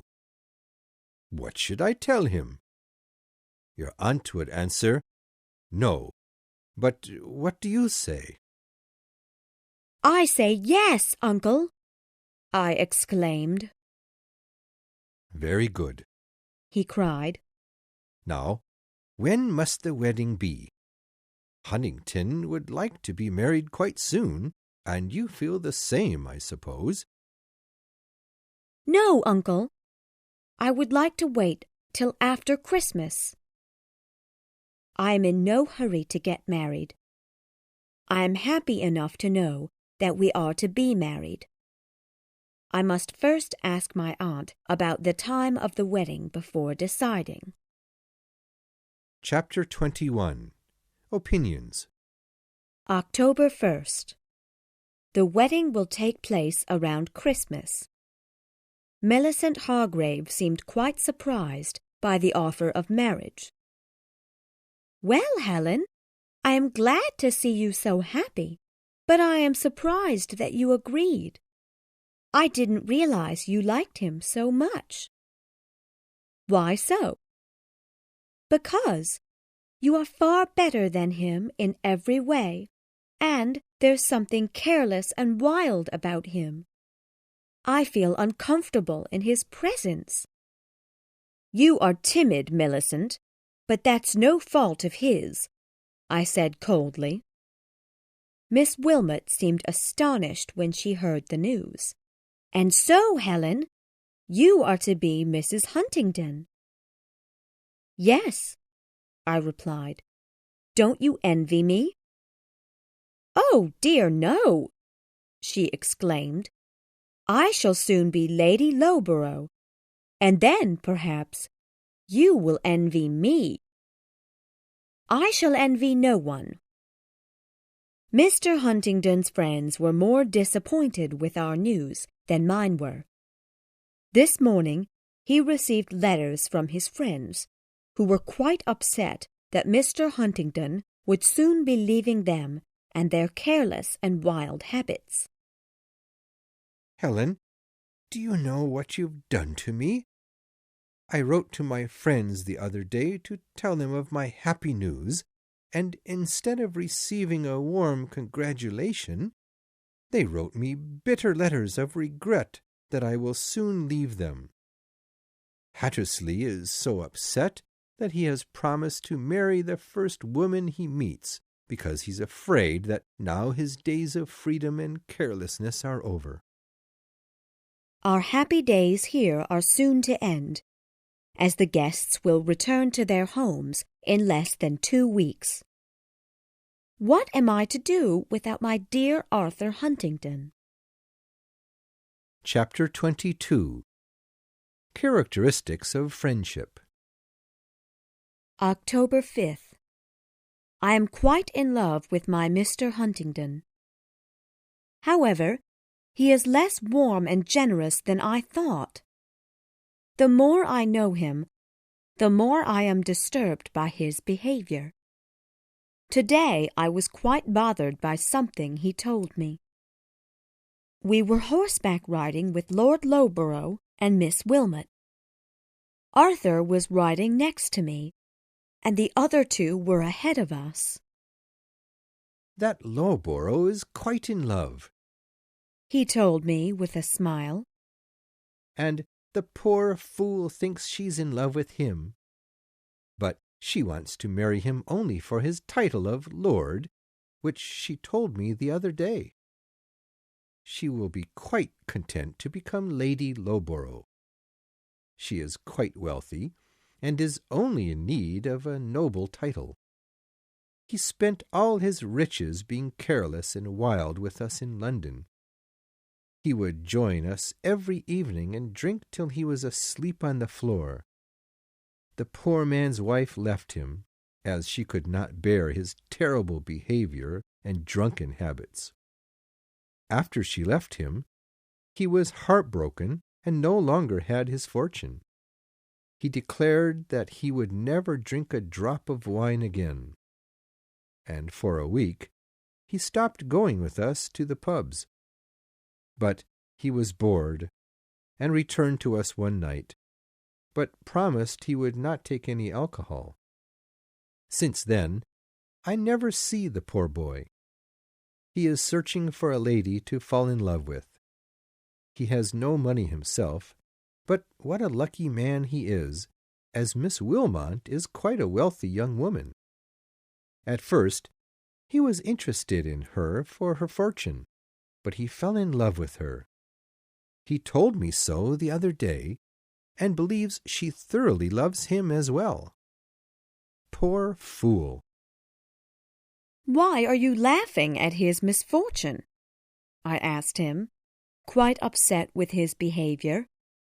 "Lord Loughborough is your dear friend, but he will soon be married to a woman with no interest in him, nor love for him. Does this not upset you?" If I were to tell him, he would be heartbroken again. I cannot help the poor fool any longer. He is in love, and I can do nothing. As we returned from our ride, Annabella quickly whispered to me, "I came to tell you that Lord Loughborough has asked to marry me, and I have agreed. Don't you envy me, dear?" "No, love," said I. "And do you like him?" "Yes, I love him." "Well, I hope you'll be a good wife to him." 13th. They are gone, and he is gone.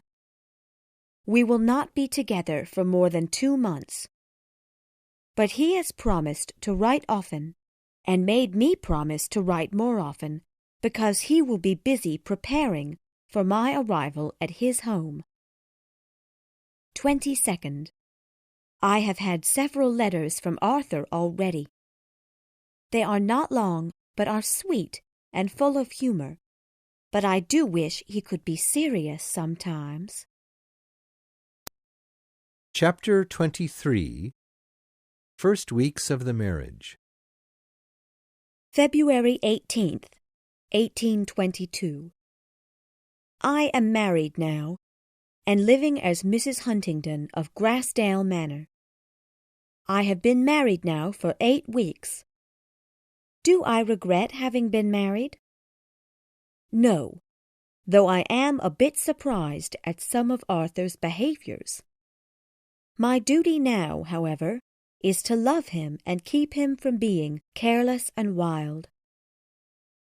He is very fond of me, almost too fond. I wish that he would be more serious. I would prefer to be his friend rather than his pet. He can be quite selfish, but since I love him, I can forgive him for loving himself so much. He certainly likes to be pleased, and I am delighted to please him. I was quite shocked by something he said to me the other day. We were walking home from church one Sunday morning when he turned to me, looking quite serious. "Helen," he said, "I am not quite satisfied with you. You are too religious. You don't love me enough. Now, I am glad that you are religious, but you must love me more than your religion. I am your husband." "You are not a god, and I will not love you more, if that means loving God less. Arthur, you do not love me as much as I love you. And if you loved me less, but loved God more, I would be delighted," I said, looking quite upset. He then laughed and kissed my hand. We returned to the house, and I went to my room, no longer wishing to speak to him about such matters. Chapter 24. First Quarrel. March 25th. Arthur is getting tired of the country life. He seems quite bored with everything that amuses me. I find it difficult to discuss things that interest me, and I am quite bored or annoyed with his conversation. He finds it quite amusing to tell me about his past lovers, and knows that it upsets me to hear such things. I don't complain, however. I do and will love him still. I do not regret marrying him. April 4th. We have had a quarrel. Arthur told me that he had, in the past, had a love affair with a married woman I know. He told me that she had pursued him. I hated her for it. One evening after dinner, Arthur began to speak of her, and I asked him to stop, but he continued. I was quite upset that he saw no wrong in having a love affair with a married woman, but he only laughed at my anger. I quickly left the room and ran to my room, where I stayed the rest of the evening. Soon after I went to my room, Arthur knocked on the door asking to speak with me. I refused. I was too upset and hurt to see him. The next morning he arrived at breakfast a bit late. "Are you angry with me still, Helen?" he asked with a smile. I coldly turned to the table and began to pour the coffee. We did not speak during breakfast. After breakfast, I read and answered my letters. After lunch, I worked on my drawings, and after dinner I read. That day it rained, so poor Arthur was forced to stay inside.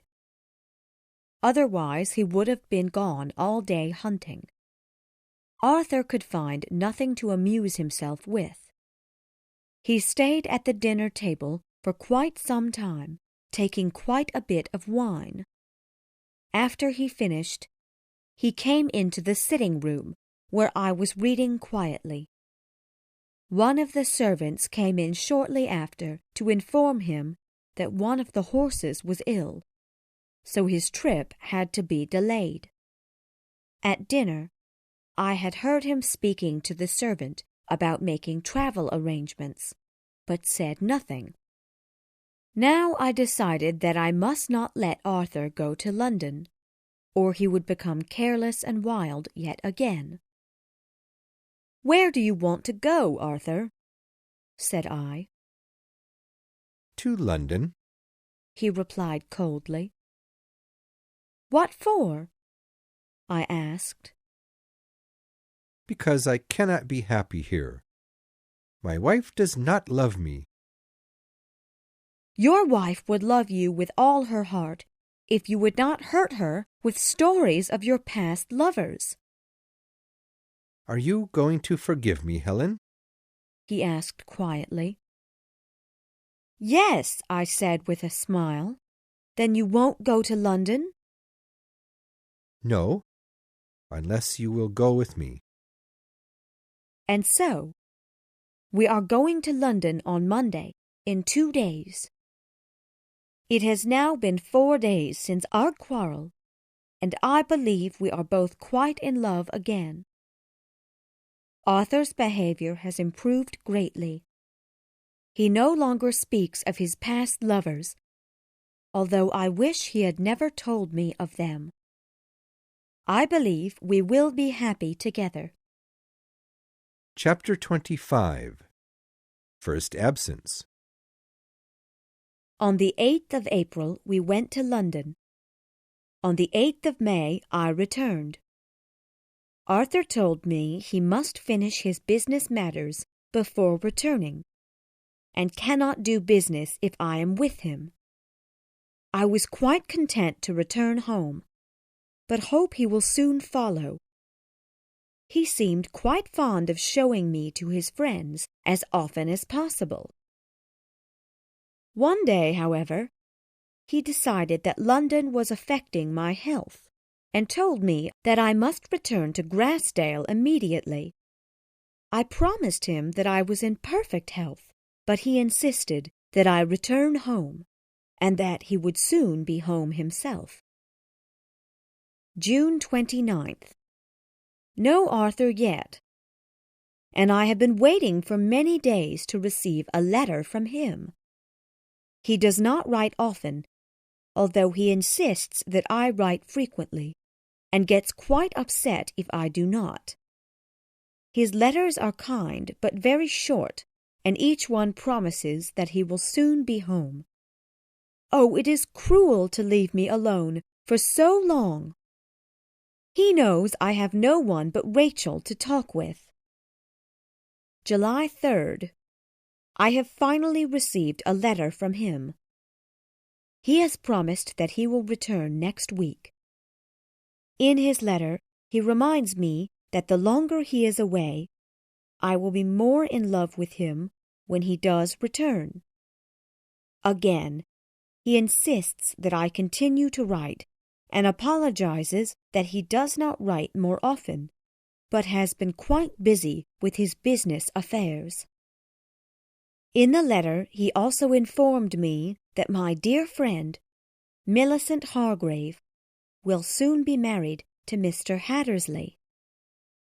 Poor Millicent! I cannot believe she accepted his offer of marriage. His behavior is childish and careless. 5th. I was mistaken. I received a letter from her this morning telling me she has accepted his offer and will be married by the end of this month. She is quite surprised herself. I am to be Mr. Hattersley's wife. I must try to love him, and I will try. But it seems that the further he is from me, the better I like him. He frightens me with his impolite manners and strange ways. I didn't intend to accept his offer of marriage. When he did ask me, I did not want to immediately refuse him, but certainly did not agree to marry him. He soon announced to my mother, however, that I had accepted him. I did not tell Mamma that I had not agreed, or she would be quite upset with me. Mamma is delighted that I will soon become Mrs. Hattersley. He is the son of a rich banker, and I have no fortune myself, so Mamma is quite content that I will soon be married to a wealthy gentleman. Walter, my brother, is quite pleased that I will marry his dear friend, and when I told him that I was worried about marrying Mr. Hattersley, he told me I was being childish. Do you think I am being childish, Helen? You must write and tell me. Although I will no longer speak poorly of Mr. Hattersley, as he will soon be my husband for life, and I must attempt to love him with all my heart. Goodbye, dear Helen. I am waiting anxiously for your advice. Poor Millicent! What advice can I give to the poor girl? She must either refuse him now and upset her family terribly, or suffer her whole life regretting having married such a man. Saturday, 13th. The week is over and Arthur has still not returned. I often wonder about where he is and what he is doing. I am quite lonely without him, particularly when I enter my room alone at night. I was expecting us to spend the sweet summer months together, as new lovers, but the summer will soon end, and he has still not returned. 23rd. He has returned finally, but he is rather changed. He no longer smiles, and looks tired, bored with everything. I have never asked him the reason for his long visit to London, for I believe he is quite ashamed of himself. He says he is glad to be home again, and I am delighted to have him home. He lies on the sofa all day long, and I play and sing for him. He is pleased with my attention, and likes to have me near him. I wish, however, that he acted like a better husband, cared for by such a loving wife. August 24th. Arthur is behaving normally again, careless as usual. He is easily bored and quite difficult to amuse. I wish he would attend to the farm, as a country gentleman should, but he knows nothing about that. It will soon be hunting season, so he will, perhaps, take interest in that. But he says it is quite uninteresting, hunting alone.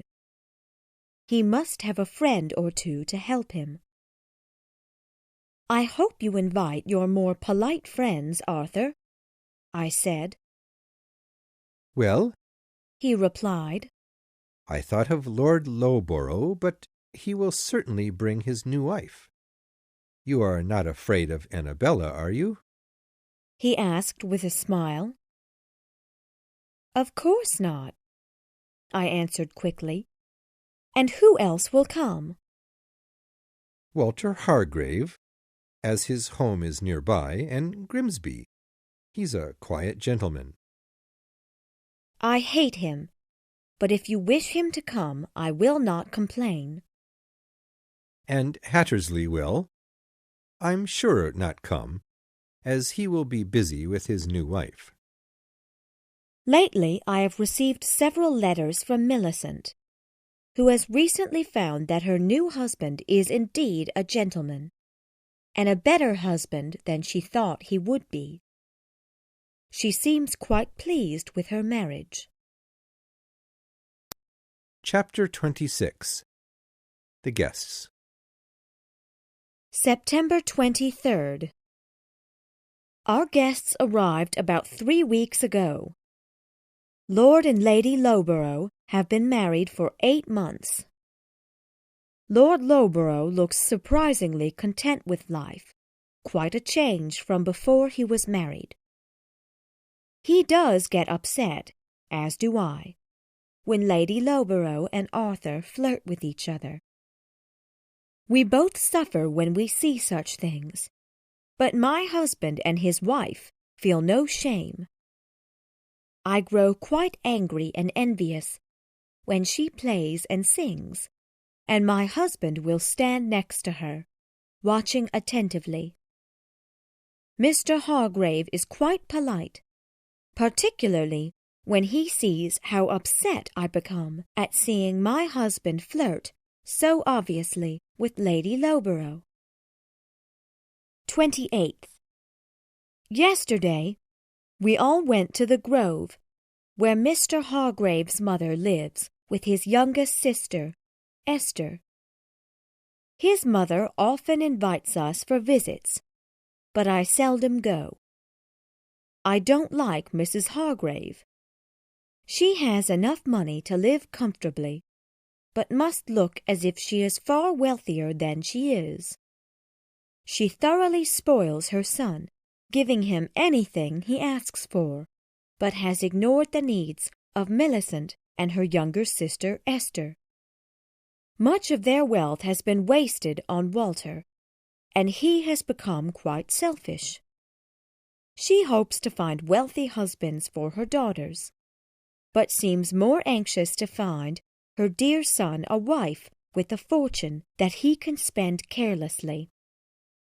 Poor Millicent was forced to marry the wealthiest gentleman her mother could find, without a concern for Millicent's feelings.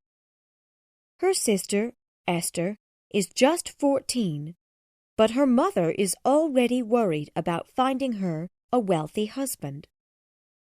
Esther is as honest and sweet as her sister Millicent, but with a fearless spirit. Chapter 27. Bad Behavior.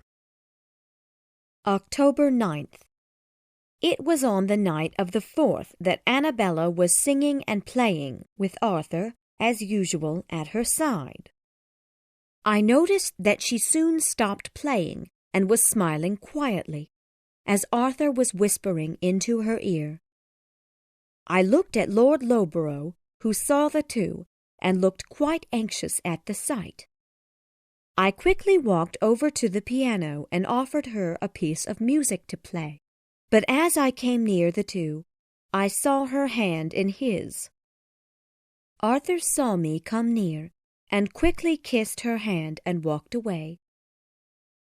I felt ill and wanted to go to my room, but I could not leave them alone with the other guests. I walked to the fireplace and sat down in silence. "Are you unwell?" Mr. Hargrave asked me. "No, thank you," I replied and turned away. Later that evening, Arthur came to sit next to me, smiling as he sat. "Are you very angry, Helen?" he whispered. "This is not a joke, Arthur, unless you think that losing my love forever is a joke," I said, as I stood up to leave. No, no, Helen. I was thoughtless, and will never do such things again. Please, don't be angry with me. I drank too much wine this evening, and did not realize how foolish I was being. You often drink too much wine. You worry me, Arthur, with your unhealthy habits. But tonight you knew very well what you were doing. Well, I'm sorry for it, he said quietly. You are sorry that I saw you. If Lord Loughborough had behaved in such a manner, you would be quite upset, would you not? I would kill him. But, Helen, forgive me this one time, and I will never repeat such behavior. I did forgive him, and we have been good friends ever since. He has not spoken much to Lady Loughborough since the incident, except to greet her politely, as a good host should. The next morning, however, Lady Loughborough came to me with a proud smile on her face. Your husband was quite happy last night, Helen. He will never be again, I said angrily. Yes, he looked rather quiet today. You've been crying, Helen. Do you always cry when your husband behaves that way with other women? He will no longer act that way. I promise you, I told her coldly before walking away. Chapter 28. Parental Feelings. December 25th. Last Christmas I was married, full of happiness and hopes for the future, although with fears as well. Now I am a wife, with more fears and less hope and happiness. I am a mother, too. My little Arthur, what an angel! His father does not share the excitement of having a new child, but may, in time, love our child as I do with all my heart. At first, Arthur was curious and thought the child was amusing, but would not touch the baby. Now he is no longer interested in his son, except when he is annoyed that he takes all my attention. He envies the child somewhat, as I no longer have time to care for him, as I did before the child was born. One evening, I was in the sitting room, caring for my little one, when Arthur came in and sat next to me, looking at the baby. Helen, I shall soon hate that little thing if you continue to ignore me. I looked up in astonishment. Perhaps he was joking, but he was not. You think about nothing but that child. I may be cheerful or sad, but you do not notice. As long as you have that ugly little thing, you do not care for me. It is your own son, Arthur. Now you hold him, and perhaps you will learn to love him. If you were less selfish, you would love your child dearly. Chapter 29. The Neighbor. December 25th, 1823. Another year has gone by. My little Arthur is quite healthy and loves to play. My love for my son is measureless.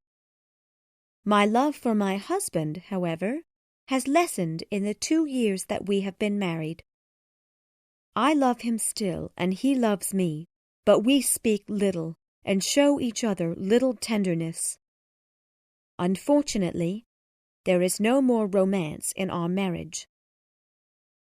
Arthur is not a bad man, but he is selfish and cares little how I feel.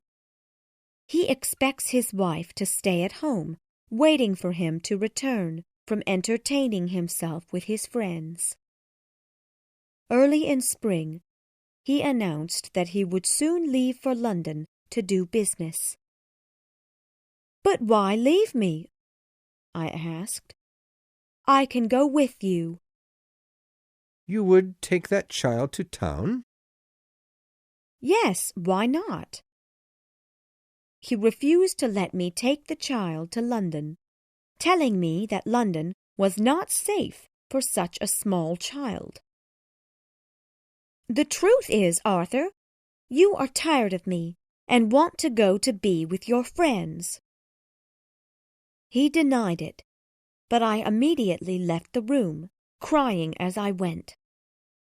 He promised that he would not be in London long and would soon return.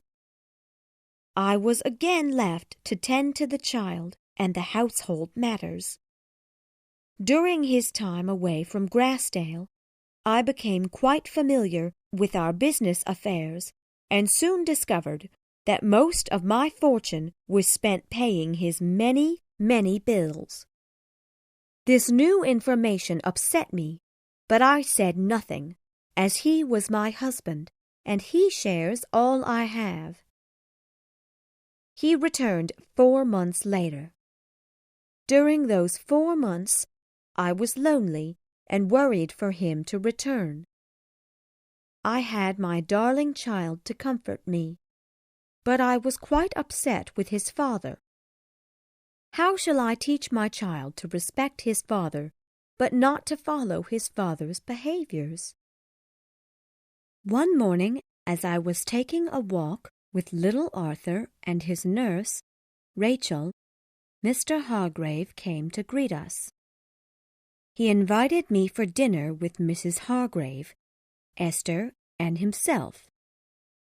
During our conversation, he often asked about Mr. Huntingdon, and informed me that my husband's behavior in London was less than gentlemanly. I was quite disturbed at this news, and rather upset that I was hearing such news from his dear friend. I did not want to hear about my husband's careless manner. Mr. Hargrave mentioned that my husband would certainly return the following week, which he had planned 4 months before, although he never once told me of his long travel plans. Chapter 30. Scenes in the Home. Next week, Arthur did return, looking much angrier and quite ill.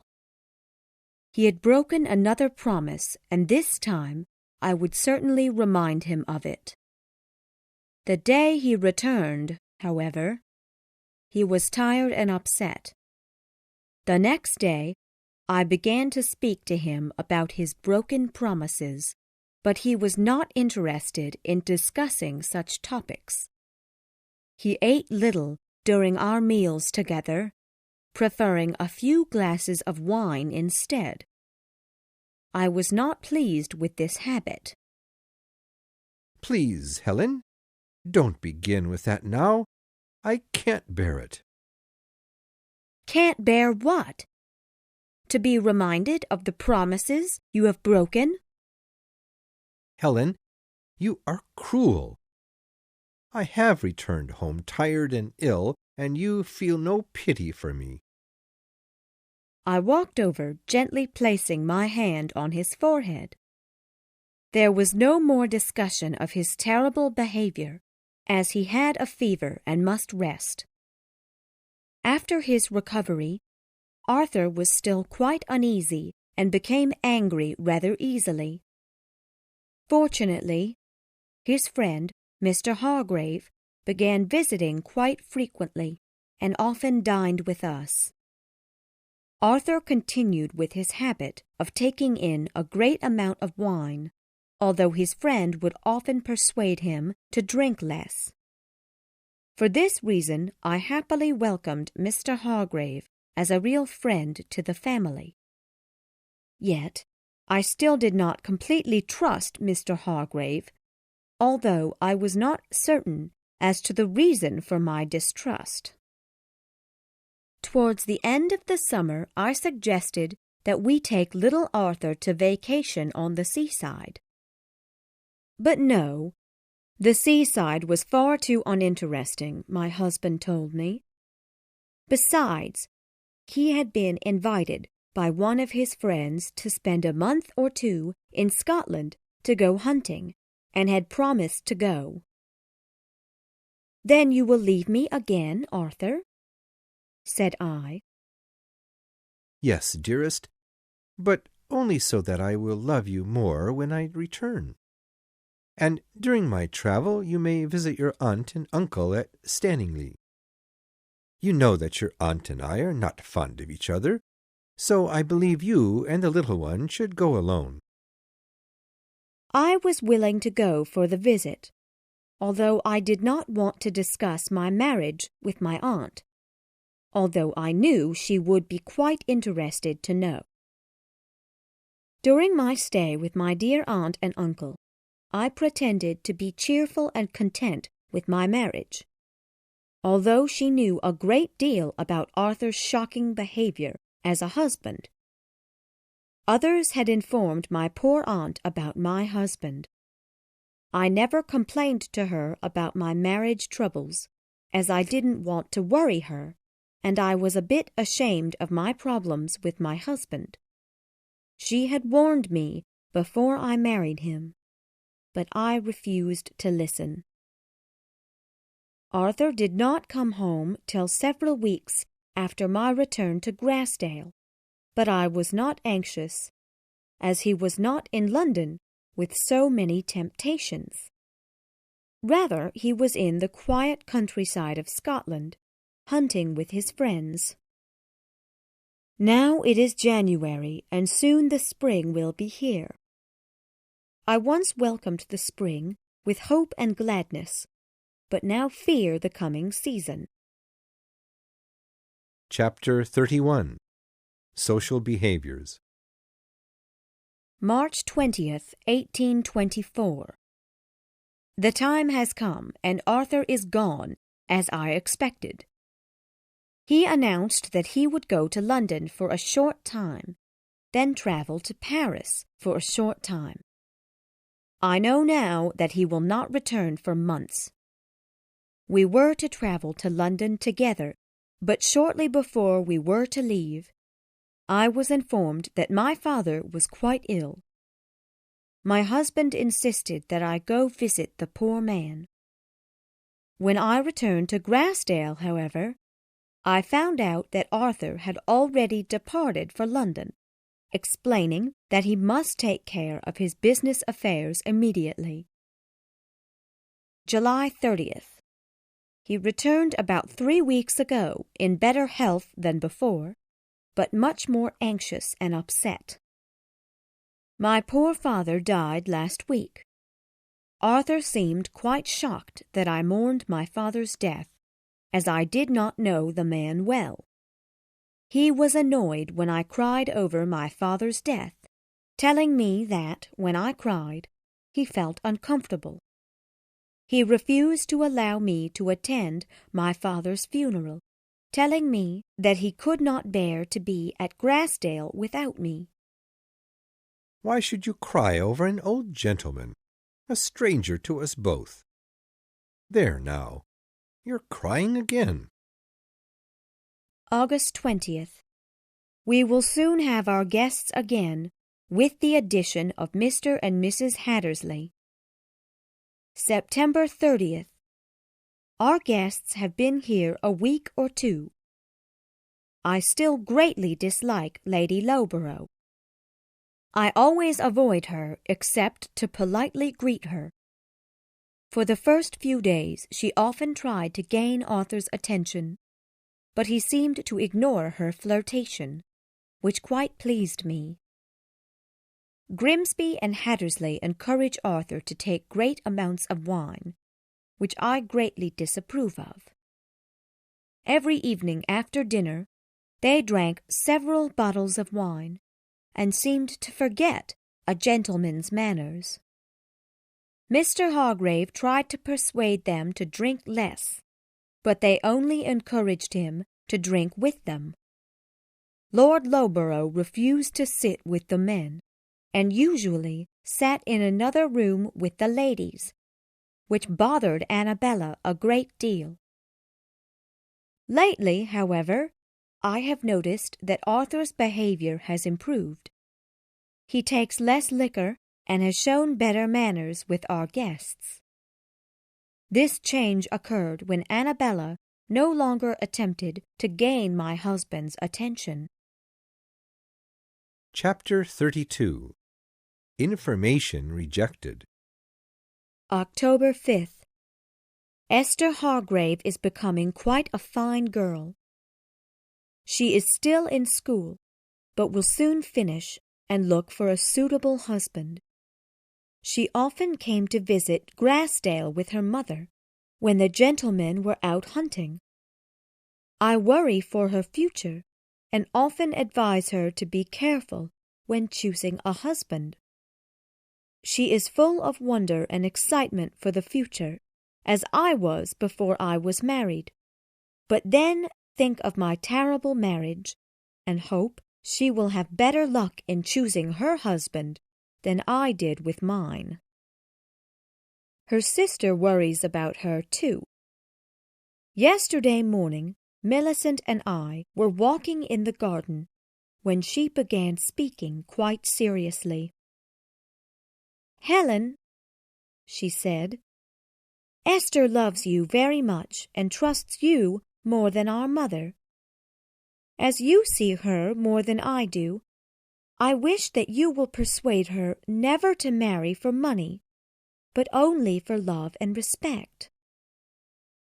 We have already discussed that. I promise you that her views on marriage are quite similar to what you are saying. I hope that is true. I do not want her to suffer. I am content with my marriage, Helen, although it has been a difficult time, and do not want my sister to have to suffer the same. Millicent truly loves her husband, but she struggles sometimes to love him. She often worries about his wild behavior, but is too afraid to tell him of her displeasure. Hattersley is, however, more reasonable and loving of his family than Arthur, which, of course, upsets me to admit. I have lately tried to ignore Arthur's behavior, realizing that he will never be the husband I thought he would be. One evening, Mr. Hargrave came to me, looking anxious.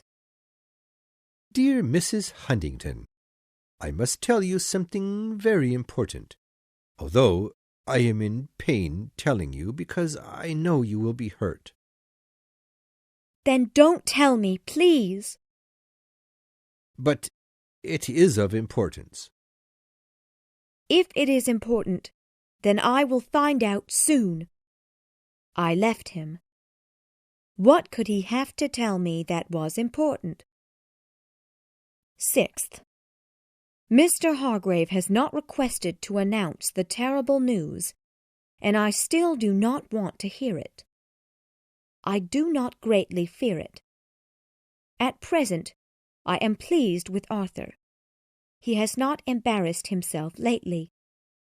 He drinks less wine at dinner, and has acted like a perfect gentleman. Shall I hope this good behavior will continue? Chapter 33. 2 evenings. 7th. Yes, I will hope. Tonight I heard Grimsby and Hattersley complaining together about Arthur and his recent disinterest in being careless and wild. I thought he wouldn't act uncivilly for long, but I thought our Mrs. Huntington would have to threaten to make us leave. I didn't think he would stop this wild behavior this way, Mr. Hattersley told him. But he'll change again when he's tired of her. If we come here in a year or two, we shall be merry and wild again, Grimsby said. I don't know. replied Hattersley. "She's not the style of woman you soon get tired of." As I left the room, I smiled at them and walked out to find my husband. I found him walking outside. I put my arms around him and kissed his cheek. He smiled, then looked at me with a look of shocking astonishment. "Helen, what are you doing out here?" "I scared you?" I asked him with a laugh. "How nervous you are." "Go back inside. Helen, you'll soon be ill if you stay out here." "I have to tell you something. They are blaming you, Arthur, for refusing to drink and becoming wild. But I want to thank you. I hope you will continue with this new behavior, and I will love you even more." Well, I will. Now go in the house quickly, or you'll be ill," he said anxiously. That evening I was quite content with my husband, and rather friendly with the guests, even Lady Loughborough.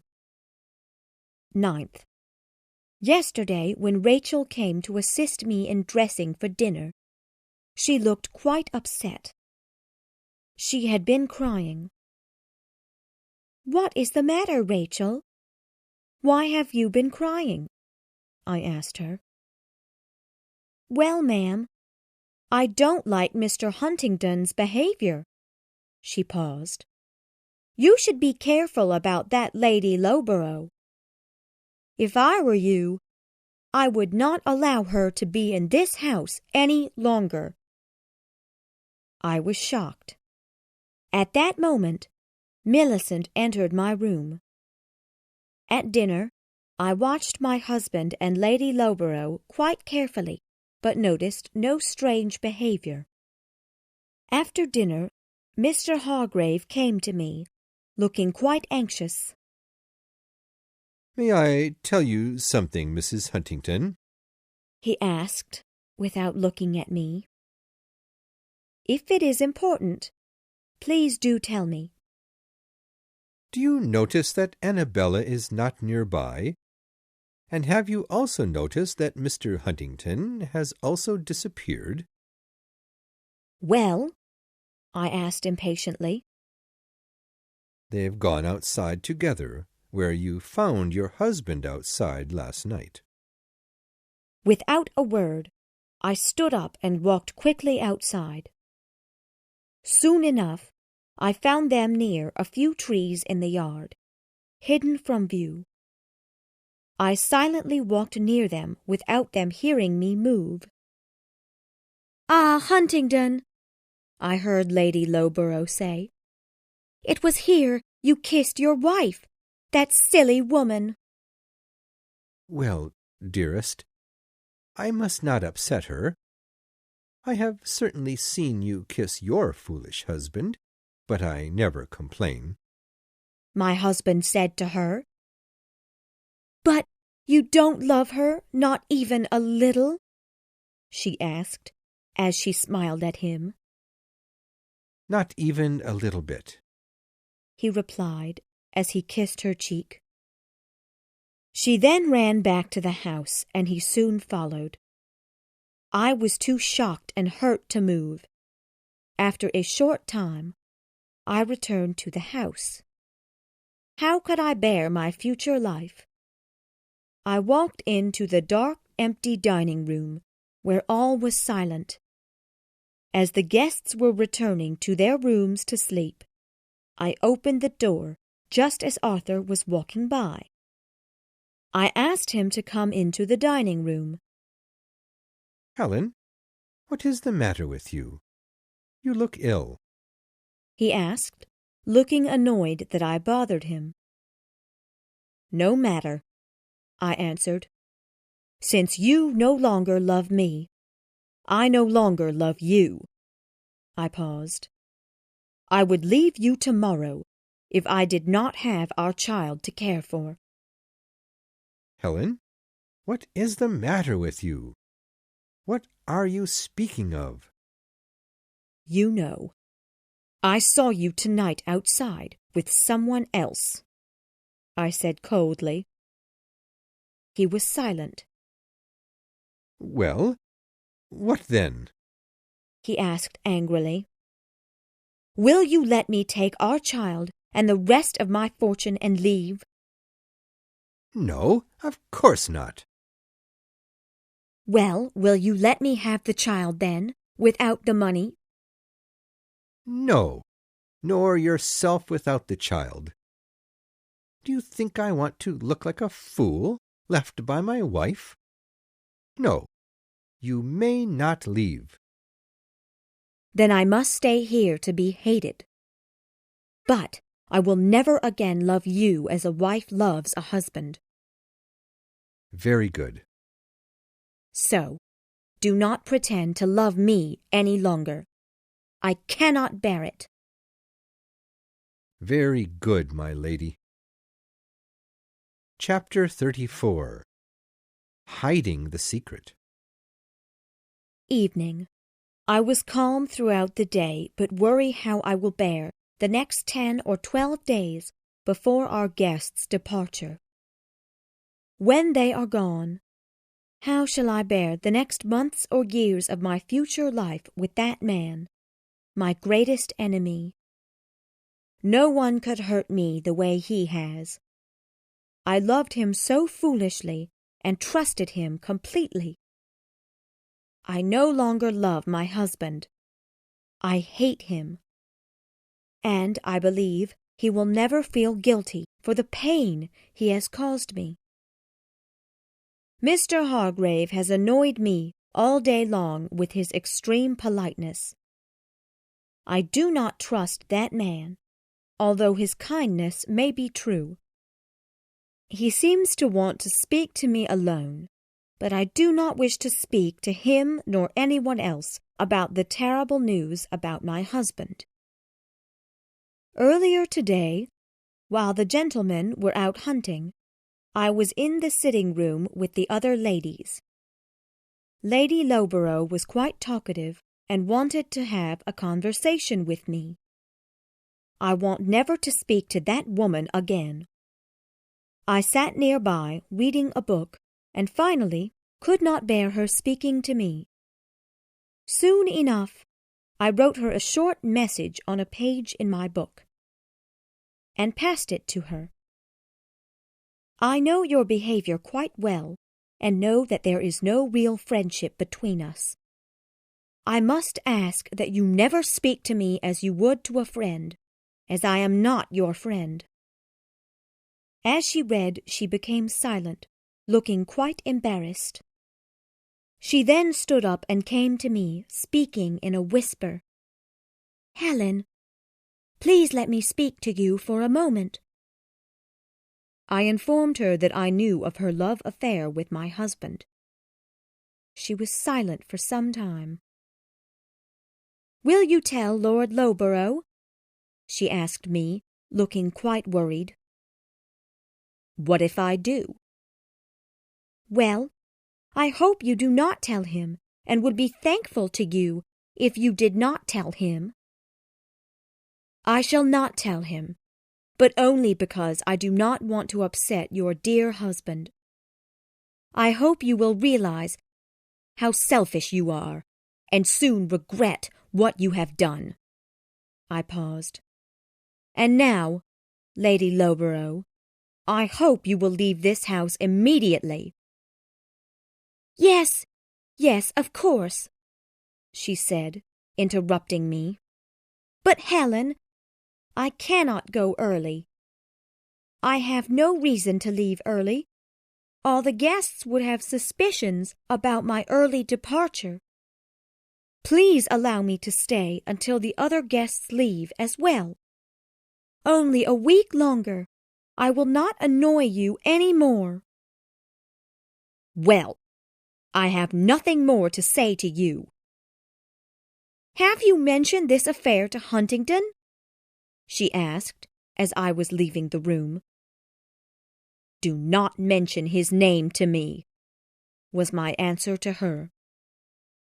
I have not spoken to Lady Loughborough since that evening. Chapter 35. Annoyances. 19th. Lady Loughborough was quite pleased to find that I would not tell her husband of her love affair with my husband. As the guest's departure quickly arrives, she becomes more fearless in her behavior towards my husband. The last day of her stay at Grassdale, she came to me with a proud smile, obviously wanting to anger me with some hurtful news. "You know, Mrs. Huntingdon, you should thank me." She paused to look at me. "Shall I tell you why you should thank me?" "I shall be glad to hear of anything you have assisted me in." "Well," she continued, "you have, of course, noticed the change in Mr. Huntingdon's behavior, as he has become quite a polite gentleman recently. I know you tried to change him, but failed.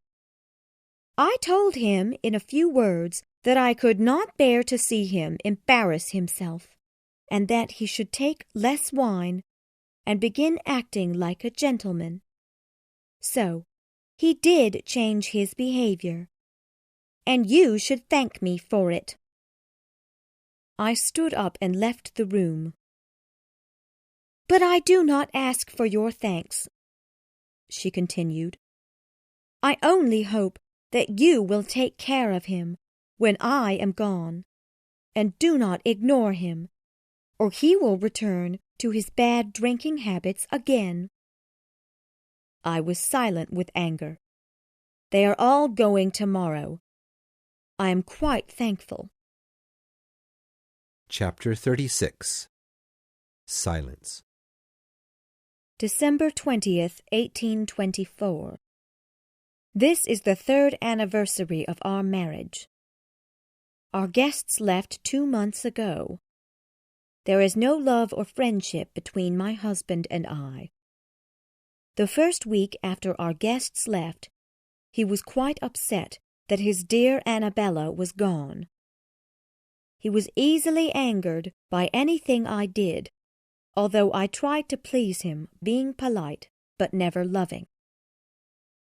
At first he drank little wine, but after time he became bored without his friends and his lover to amuse him. He returned to his old drinking habits, taking large amounts of wine during and after meals. He may drink himself dead, but it is not my fault. Yet I attempted to persuade him not to drink heavily, reminding him that Annabella would not be pleased with his behavior and appearance. February 10th. I am afraid my husband will soon influence my son with his careless and unhealthy habits. If I rescue my child from his father, the little one often cries in confusion and fear. I will not let him go. It pains me to know that my little darling should love his father more than me. If I deny my child something, such as a glass of wine, his father will happily offer it to him. My husband takes joy in hurting me this way, as he knows that my son brings me my only happiness in life, and my husband wishes to destroy it. Chapter 37. The Neighbor Again. December 20th, 1825. Another year has passed, and I am tired of my life. And yet, I cannot leave it. I cannot leave my son alone in this evil world. Thankfully, my husband is not often at Grassdale. He frequently travels to London, or goes to visit one of his friends. I am quite content during these times to be alone with my son, to teach him proper morals and polite manners. Happily, there were none of Arthur's friends invited to Grassdale last autumn he left to visit some of them instead. I wish he always would. Mr. Hargrave, however, stayed nearby at the grove, which annoyed me a great deal. For 7 or 8 months he has behaved well, but has recently changed. One morning he arrived at Grassdale for a visit, while little Arthur and I were taking a walk. He was quite silent for some time before beginning a long speech, explaining how he has loved me for many years and believes we must be together. I stopped him immediately, telling him a love affair between us was impossible. A few days after, I heard that he had departed for London. He returned, however, in 8 or 9 weeks, but his behavior was, once again, proper and respectful. One morning, however, he came to Grassdale, looking quite anxious. He announced that he had some important news about Mr. Huntingdon. I no longer called my husband Arthur, as I only used that word for my darling child. Mr. Hargrave informed me that my husband was visiting Lord and Lady Loughborough. "That does not concern me," I told him coldly. "You have no love for your husband, then?" he asked me. "None." "I knew you no longer loved him. He was once a friend to me, but I can no longer be a friend to such a hurtful and selfish man. But tell me, do you ever think of hurting your husband in the same manner he has hurt you?" "Of course not. I would be no happier." "Mrs. Huntingdon, we are both unhappy, but I know that if we were together, we could both be happy. Please, do not refuse my love." "Mr. Hargrave, I have a son and you have a mother. A love affair between us is impossible." "No one will know. We will have a secret love affair, Mrs. Huntingdon. I love you." I was shocked. "If you truly love me, then you should understand the pain I feel and how you hurt me when you ask such things. If you do indeed love me, then you should attempt to lessen my pain by never asking me about such matters again." He was silent, with a look of confusion and sadness. After a moment he spoke. "Then I must leave you." Very soon after, I heard that he had gone to Paris, where he still is. I am thankful. Chapter 38. The Injured Man. December 20th, 1826. The 5th anniversary of my wedding day, and I believe the last year that I will spend in this house. I plan to escape with my son, as I cannot allow him to grow up with his father's frightening habits. In September, quiet Grassdale was again lively with the usual autumn guests. On the day of Lady Loughborough's arrival, I followed her into her room and explained that if she continued her criminal love affair with my husband, I would immediately inform her husband. She was quite surprised at what I told her, but promised that their relationship was no more. I feared that I would have to inform poor Lord Loughborough of the terrible situation, and so hoped that Annabella and my husband had finished their affair. But one evening, 2 weeks after the guests had arrived, I had no more reason to fear. Lord Loughborough discovered the news himself. I had gone into the library that night to be alone, when Lord Loughborough came in quickly and closed the door, looking angry and hurt. He soon noticed that I was in the room as well. "Mrs. Huntingdon, I must leave you tomorrow." "Tomorrow? So you have discovered it too," I answered. "You know, then? And you are so calm?" he said, looking at me in surprise. "How long have you known?" I felt guilty. 2 years, I said quietly. "Then why did you not tell me? You have injured me as well." Perhaps I should have told you, but I did not want to hurt you. Since you both have arrived, I believed that they had ended their affair. Your wife promised me the relationship was finished. He was silent for a moment, but then spoke. "You too have suffered, I suppose." I suffered much at first. "Mrs. Huntingdon, I have noticed that your appearance has changed since you were first married. You cannot be happy. But how can you stay so calm about such terrible news?" I have learned to be calm, and you will as well. As I walked into the sitting room, I looked at Lady Loughborough, attempting to look calm. She soon began to sing and play for the other guests, declaring that she must entertain the guests before her departure with her husband the next morning. They departed early in the morning before anyone else was awake, except Mr. Huntingdon and myself.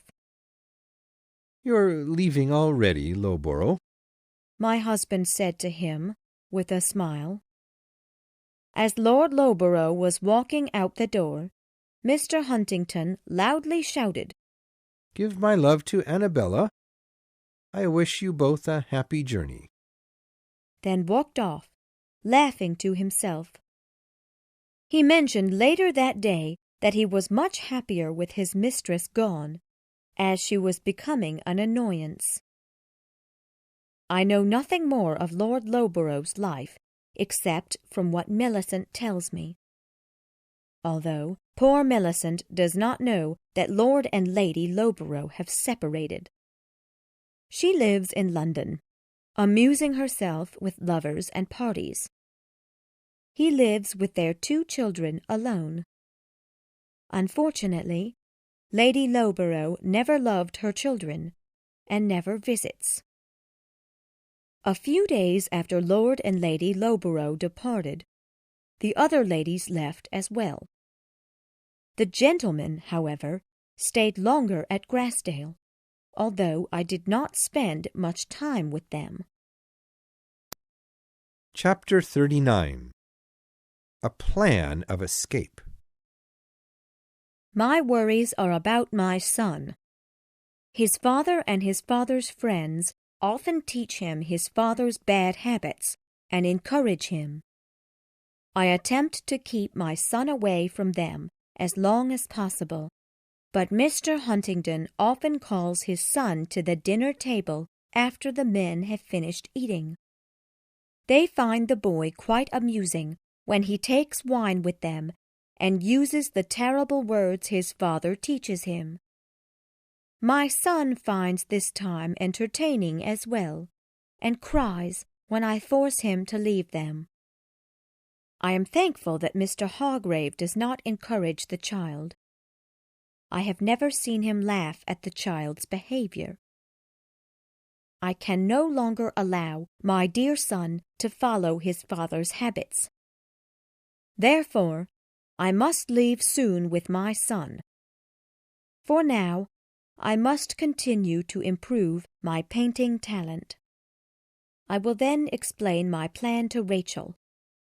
She will find a picture dealer who can sell my paintings, and I will save the money for the journey and to find a new home for my son and me. I worked from morning till evening on my paintings, alone in the library.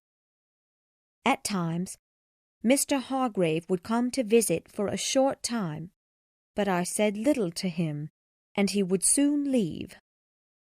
One evening, however, he came in, telling me he had something important to say. "Your husband was speaking about you this evening, Mrs. Huntington." He paused, waiting for my response, but I said nothing, so he continued. "Mr. Huntington told us tonight that he indeed has no wife, and will gladly give you to anyone who asks. What do you think of this news, Mrs. Huntington?" "I will no longer be his possession." "Will you leave him then?" "Yes, but my child will go with me." "Alone? You cannot go alone," he exclaimed as he walked towards me. "Mrs. Huntington, you are cruel to me. I must speak," he cried. "You must allow me to leave with you. Let me protect you." "Never! I will never allow you to leave with us."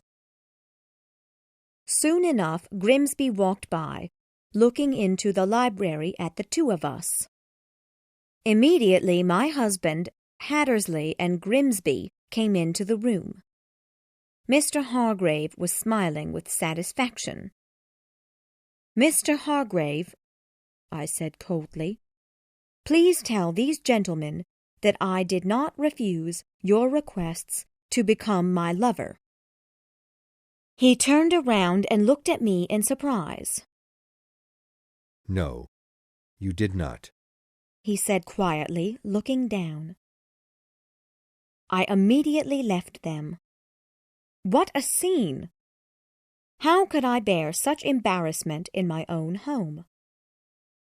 Mr. Hargrave left Grassdale early the next morning, and I have never seen him since. The others stayed for 2 or 3 weeks longer, but I spent little time with them. I worked all day in the library on my paintings. Soon I explained my plan of escape to Rachel. She hates Mr. Huntington strongly and loves my son and I like a mother. She offered me her savings, but of course I could not accept. I will complete my paintings and save enough money to leave with my child, leaving my husband alone with his bottle of wine. Chapter 40. A Disaster. January 10th, 1827. While writing about my plans for escape in my journal yesterday evening, I sat at my desk in the sitting room.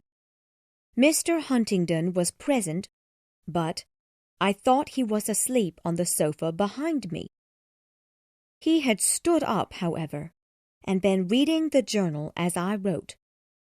As I finished writing, I put the pen down when he put his hand on my shoulder, saying, "I'll just read a bit of your journal, dear," as he took it from me.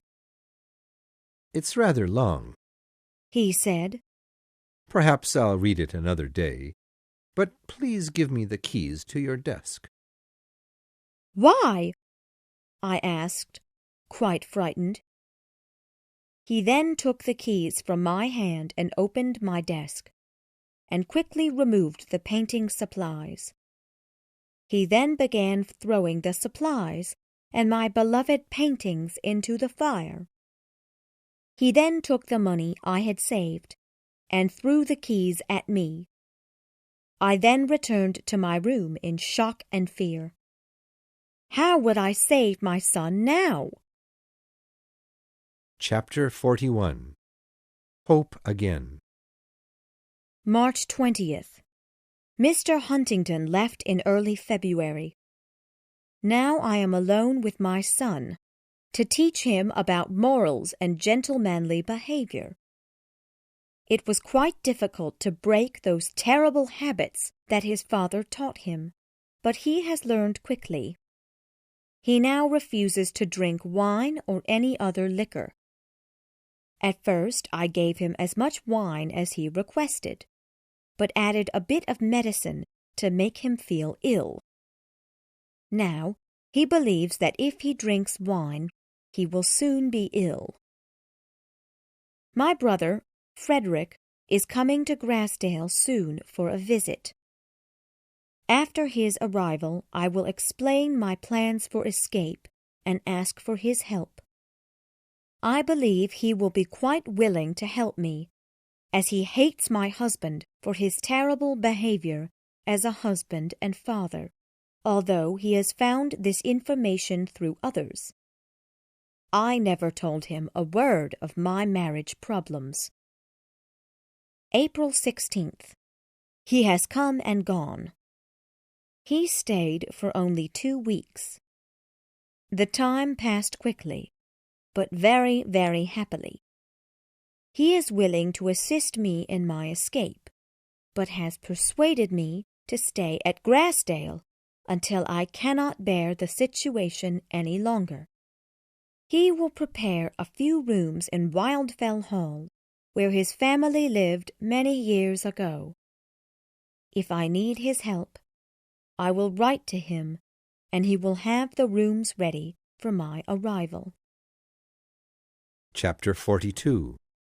A Change. September 1st. No Mr. Huntingdon yet. If he continues to stay away from Grassdale, I shall be able to stay. Mr. and Mrs. Hattersley are visiting the Grove for 2 weeks, although Mr. Hargrave is still absent. One morning they came for a visit, and we all sat together in the garden. Do you want to hear anything about your husband, Mrs. Huntingdon? Mr. Hattersley asked me as we sat together. No. Well, I think you're better without him. I'm thinking of leaving him and all those careless men, as I have a young family now to take care of. I'm a better man than you think I am. You should have changed your ways a long time ago. Well, it's not too late to change now, is it? No, it's never too late. I know your wife will be quite pleased to hear this. She worries so much about your wild behavior and heavy drinking. No, she doesn't seem to mind those habits. That's not true, Mr. Hattersley. She worries quite often, but is too afraid to tell you of her fears. I will show you 2 of her letters she has written me recently. He followed me into the library. He read the letters in silence, and I noticed a tear fall from his eyes. He was quietly crying, but would not allow me to see his face. He had not realized before how he hurt his dear wife. After reading, he walked outside to his wife and told her he would begin acting as a gentleman and father should. Do, Ralph. We shall be so happy. How very, very good you are. No. Thank Mrs. Huntingdon. He promised to act properly, and she promised to speak to him more often about her fears. They are now quite happy, after returning to their home with their 3 children. Chapter 43. Bad Behavior. October 10th. Mr. Huntingdon returned about 3 weeks ago. The day after he arrived, however, he announced that he planned to find a nanny to care for little Arthur. He said I was unsatisfactory as a caregiver. Soon after, Miss Myers arrived, although I was quite surprised at how quickly my husband found a nanny. She was respectful, she was quite shy, and never spoke of her past, her home, or her family. I was suspicious of this girl, as was Rachel. At last, one morning, Rachel came into my room with a worried look. She informed me that Mr. Huntingdon and our son's nanny had been having a love affair. I decided that I must immediately leave that house with my son. Rachel told me that she would not stay in that house without my son and I. She requested to come along with us.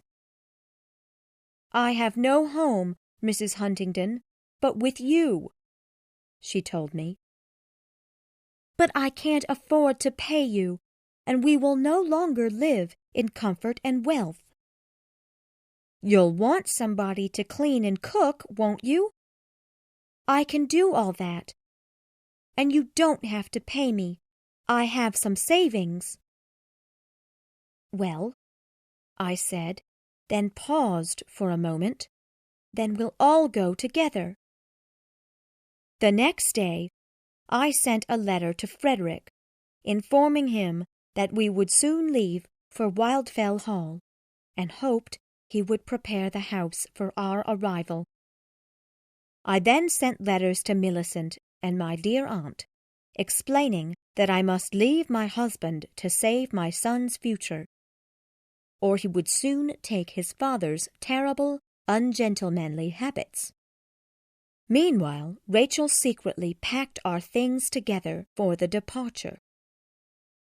Benson, one of the servants, removed the bags from the house secretly. He was quite willing to assist me, as he hates Mr. Huntingdon, as most of the other servants do. After escaping from Grassdale, I would become Mrs. Graham, as I must not keep my name, or Mr. Huntingdon may soon find me. Graham was my mother's last name before she married my father, and therefore I feel a connection with the name. Chapter 44. The Escape. October 24th. I am free and safe at last. We left early in the morning when the sky was still dark. Benson helped us leave, and cried as we said goodbye, and wished us good luck. The journey was a very long one, and we were quite tired when we arrived at Wildfell Hall. During the travel, I worried that perhaps Frederick had not received the letter, but as we arrived, I saw a light in the window of the hall, and my fears were gone. Frederick had employed an old woman to keep the house warm, and to have a meal prepared for us. She informed us that Frederick would come to visit the following morning. The rooms had little furniture, and it was obvious that no one had lived there in many years. Frederick did, indeed, come the next morning, although he must be careful when he comes, as no one in the neighborhood knows of my secret.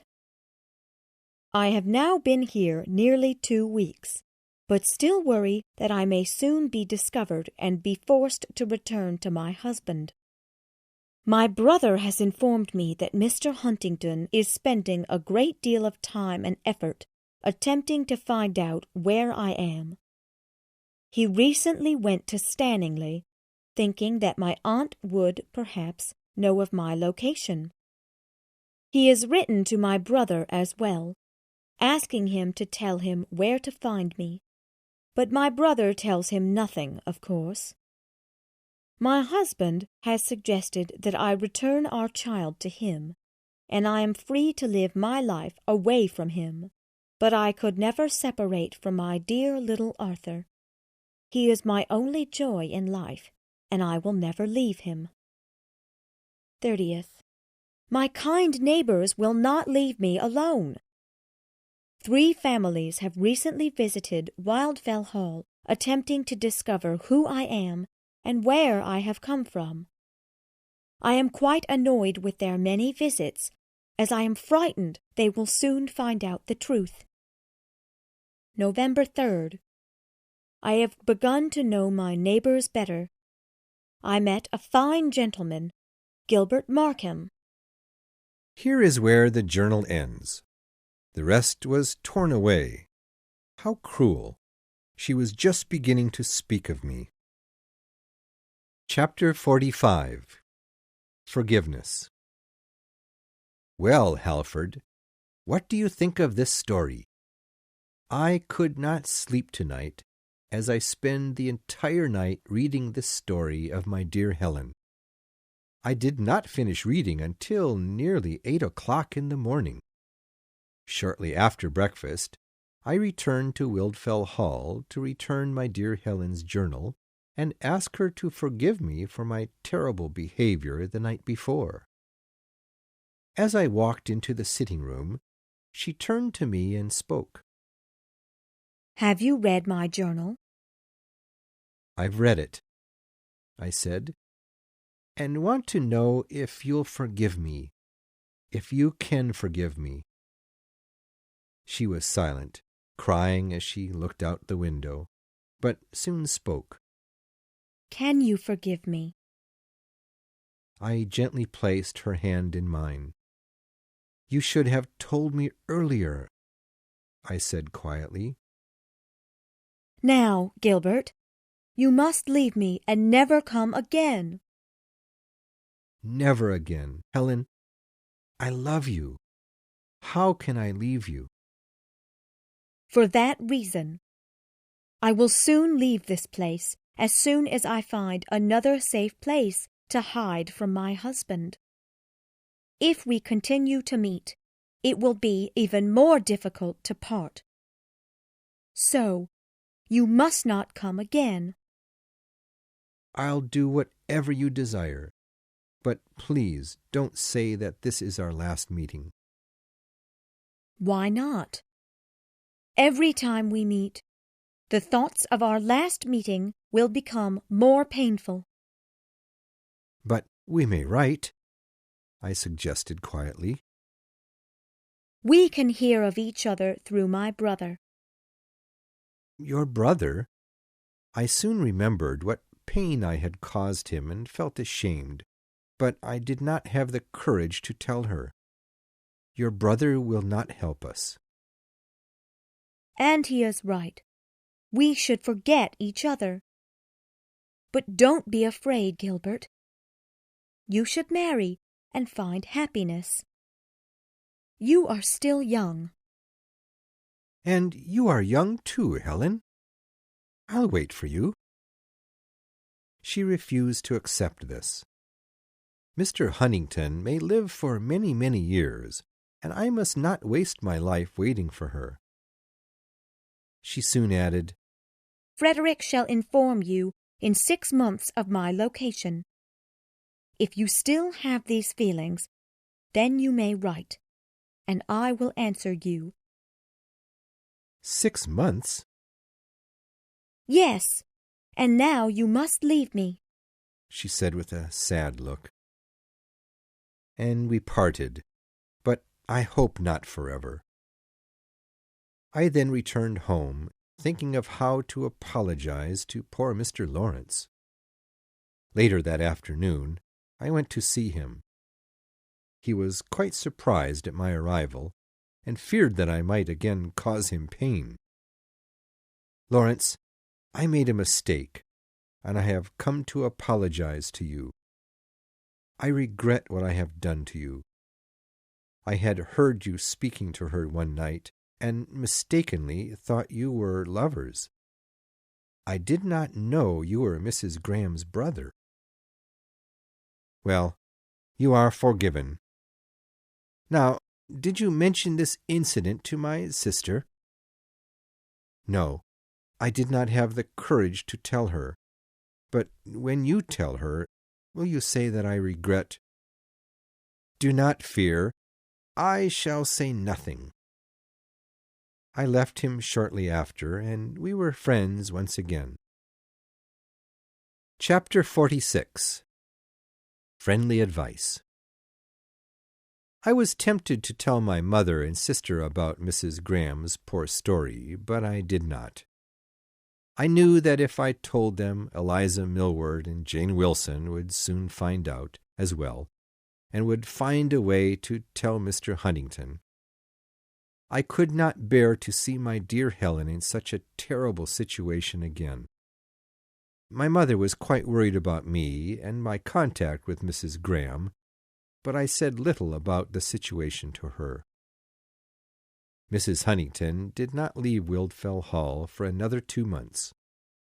During that time she never came to church, and I never went near her house. I often went to visit her brother, and asked about his sister frequently.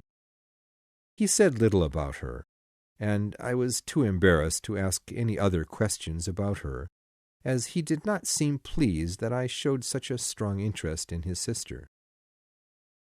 One evening I met him as he was returning from a visit to the Wilsons. I now decided to tell him of Miss Wilson's poor opinion of his dear sister. I believed that he would no longer show interest in such a girl who told terrible lies about his sister and was quite pleased with herself for it. "Are you coming from the Wilsons' home?" I asked as I walked to him. "Yes," he said with a smile. "I need to tell you something about Miss Wilson," I said, then paused. "Miss Wilson hates your sister. She does not know the secret, so she supposed that you two are lovers. She and Eliza Millward told lies about your sister." "I cannot believe it," he interrupted, looking quite angry. He soon calmed down, and understood that Miss Wilson was not the kind girl he previously thought of. Jane Wilson was quite disappointed that Mr. Lawrence was no longer interested in her. Chapter 47. Surprising News. One morning about the beginning of November, Eliza Millward came to visit my sister with news regarding Mrs. Graham. She looked quite pleased to see how surprised and worried I looked when she spoke the name. "Well, perhaps you know already that Mrs. Graham's husband is not really dead, and that she had run away from him. But perhaps you did not know that she has gone back to him again. I heard the news this morning from Mr. Lawrence's servant." I immediately left to see Mr. Lawrence. Perhaps her husband had discovered where she was and forced her to return to Grassdale. I had to speak to Mr. Lawrence to find out. "Is your sister gone?" I asked as I entered the house. "Yes, she's gone," he responded calmly. "She returned to Grassdale Manor. Mr. Huntington is ill. He has no one else to care for him. Miss Myers had left quite a long time ago, and the nurses hired to care for him do little to help him. He became ill after he fell from his horse while hunting. Here, she has written me a letter since returning to Grassdale." And he gave me the letter to read. In the letter, she explained that Mr. Huntington was very ill, but not dying.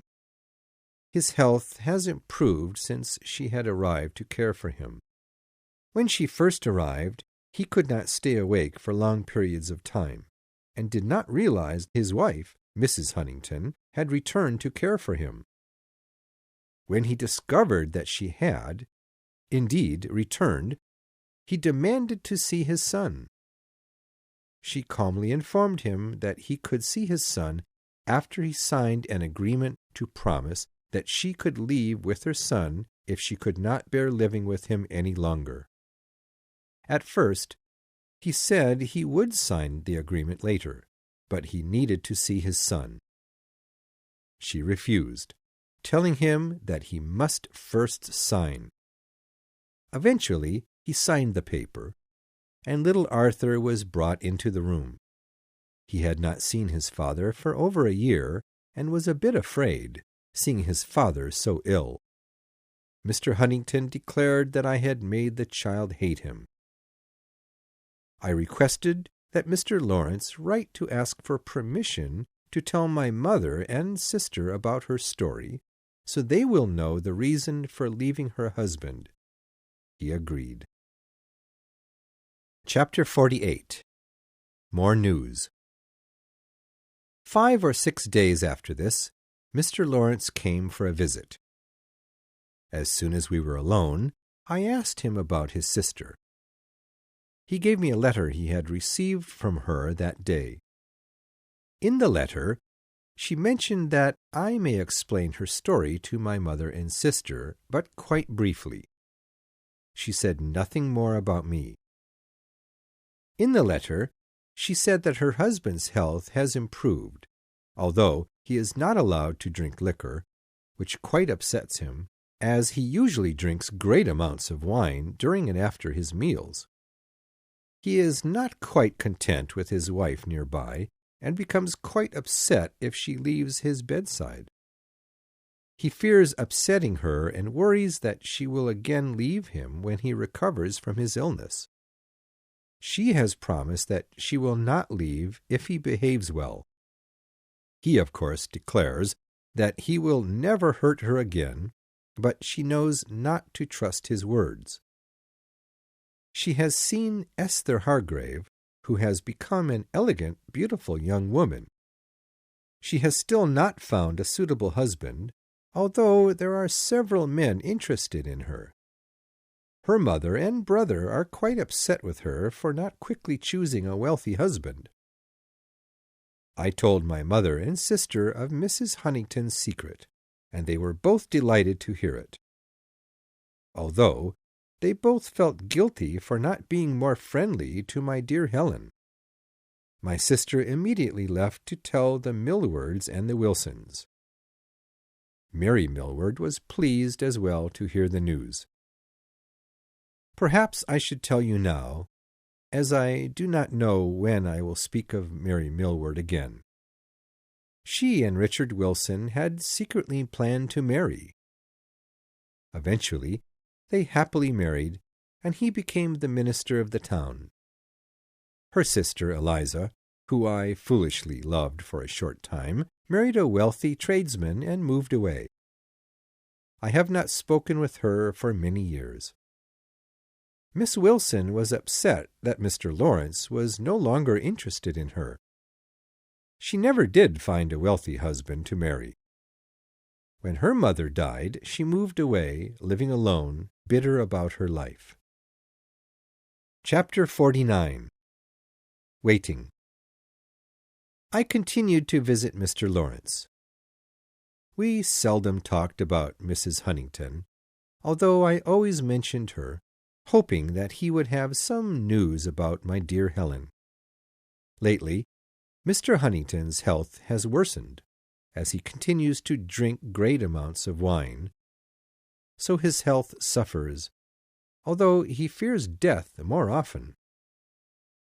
Mr. and Mrs. Hattersley came for a visit. All of Mr. Huntington's other friends have stopped speaking to him.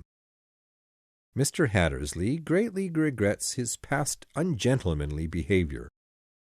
He has since become an excellent husband and father, attending to their business affairs and children with great love. Millicent is delighted with her husband's change.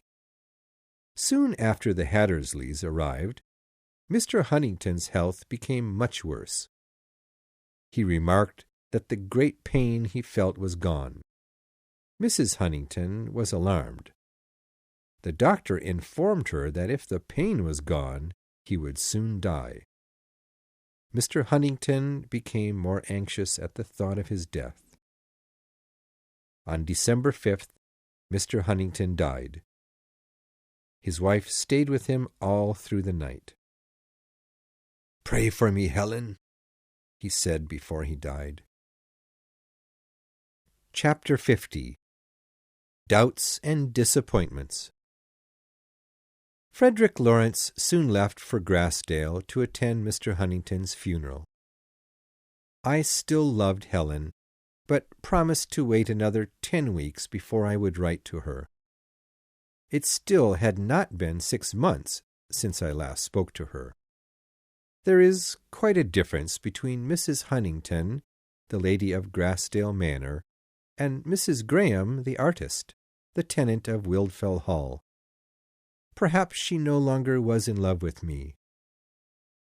Mr. Lawrence returned 10 or 12 days later, and did not write to me while he was away. I waited impatiently for him to return to find out how my dear Helen was. And when he did return, he only told me that she was tired after caring for her ill husband for so many months. I greatly feared that my dear Helen had forgotten me. But what should I do?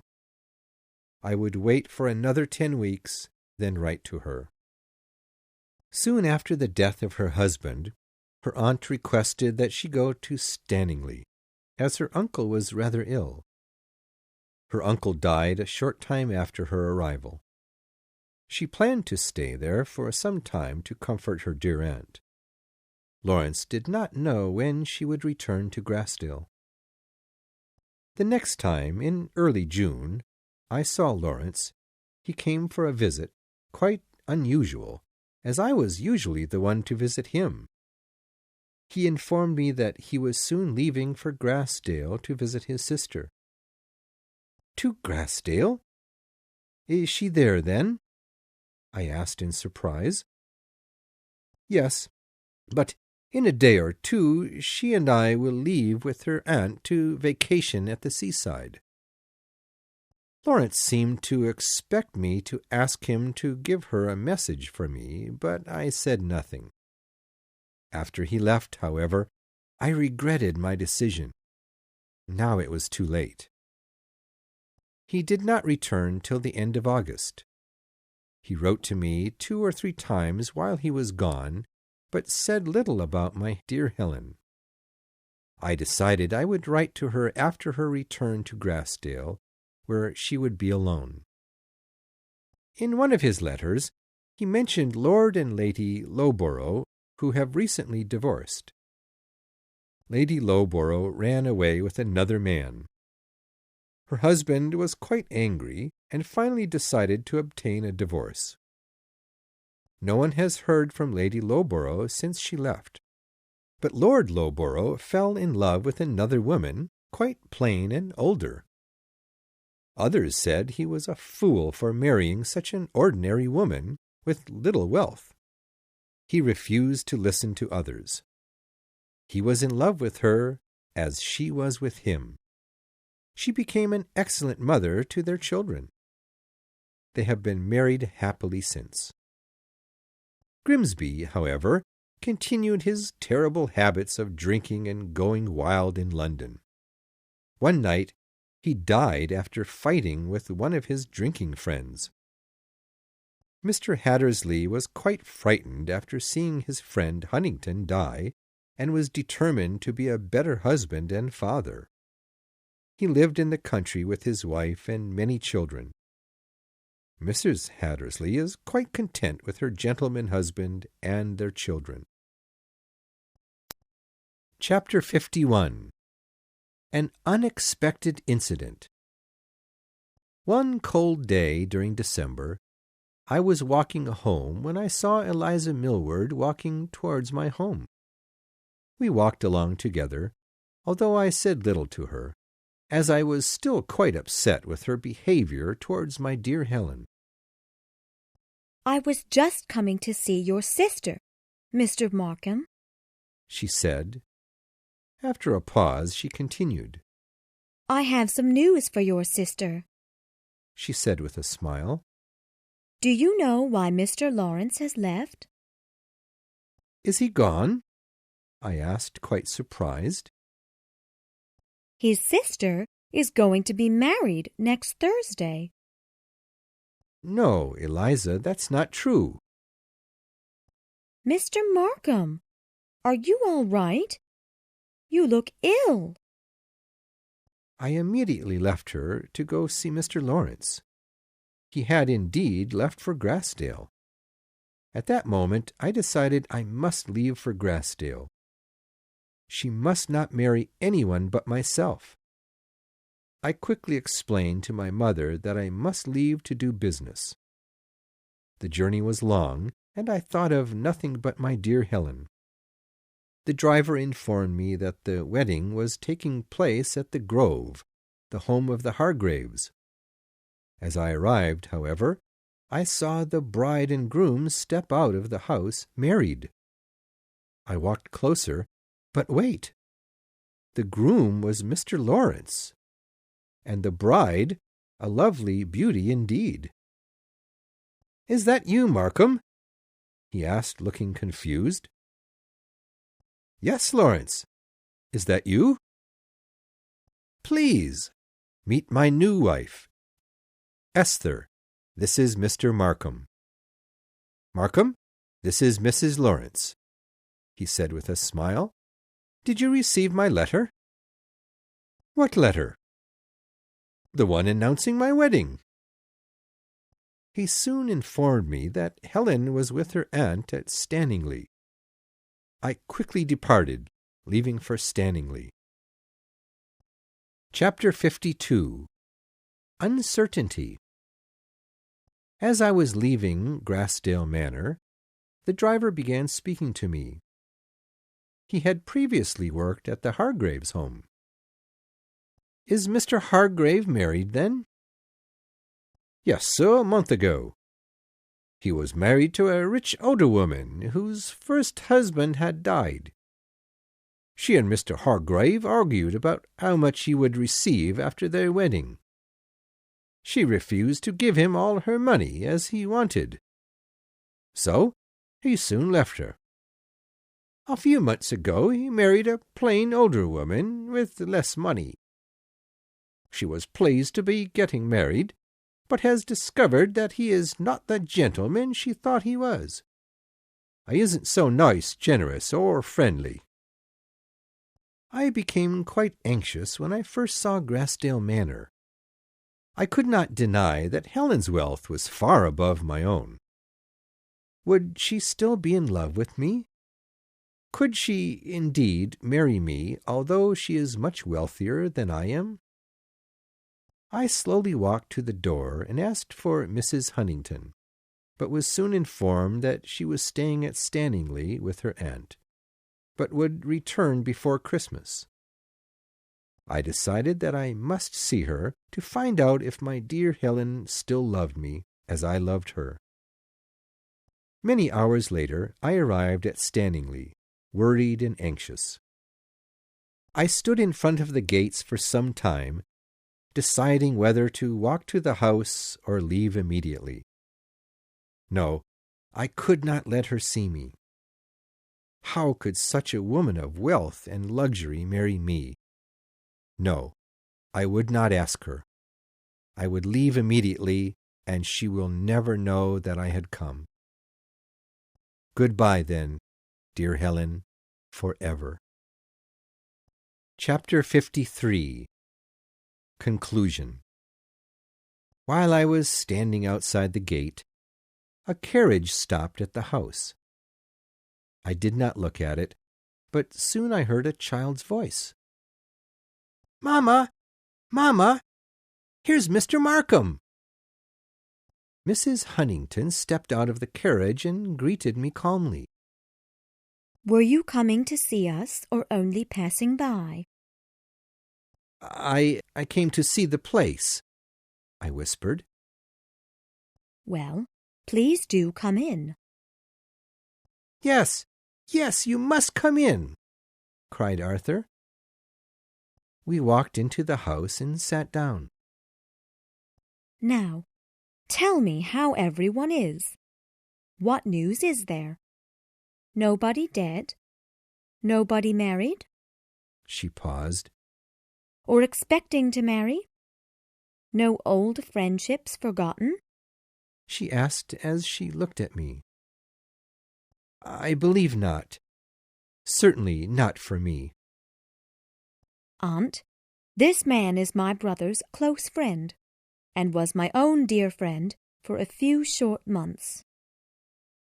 "If I had known," I said, "that you would have remembered me as a dear friend, I would have come to visit earlier, but I thought you had forgotten me long ago."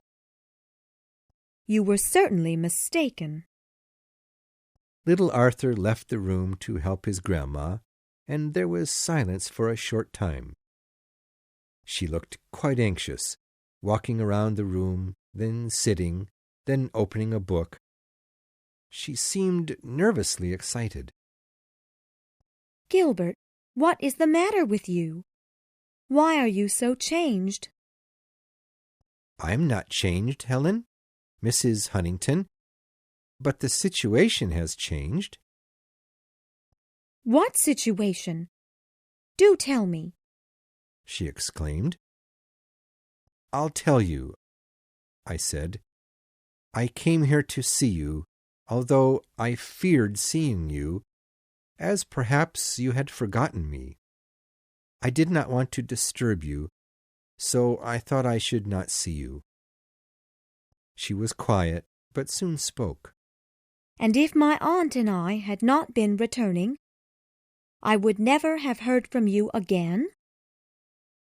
"I thought it would be better for both that we should not meet, but I am now glad to see you once more, and to know that you have not forgotten me." "Why did you not write to me?" "I did not know your address, and did not want to ask your brother, because I thought he would not want me to write. He never mentioned that you asked about me, so I thought you had forgotten me." "I did ask about you frequently." "Your brother never told me that you mentioned my name." "Did you ever ask him?" "No, Mrs. Huntington. I believed he did not wish me to speak of you," I said quietly. After a short silence, she spoke again. "You have changed. And why Mrs. Huntington and not Helen?" "Helen, then, dear Helen." "I thought of you often and frequently asked my brother about you, but you never spoke of me. I cared about you deeply." "If you still love me, would you not refuse me if I asked you to marry me?" "You know I would accept," she said, smiling. "My dear Helen, my own Helen." "My aunt must not know of it yet. She would think I was being careless. She must know you herself. You must leave us now and come again in the spring, and I know you will like each other." "And then you will be mine," I said as I kissed her hand. "No, in another year," she replied. "Another year? Oh, Helen, I could not wait so long." "I will write every day. I must first tell my friends and family. We must not marry in the winter, in December, as I was last married in December. Next spring, perhaps." "Next spring?" No, next autumn, perhaps." "Summer, then," "Well, the end of summer." she said. At that moment, little Arthur came into the room. From that moment, I regarded that dear boy as my own son. That pretty child is a fine gentleman, living at Grassdale Manor with his young wife, little Helen Hattersley, daughter of Ralph and Millicent Hattersley. But now I must end this letter, as perhaps it is too long already. I did come again in the spring, and her aunt grew to love me as I love her as well. She did request that after we married, we would continue to live with her at Stanningley. I happily agreed. We have lived in perfect happiness together. We are expecting you and Rose very soon for a visit, and hope to see you both. Till then, good-bye. Gilbert Markham. Stanningley, June 10th, 1847.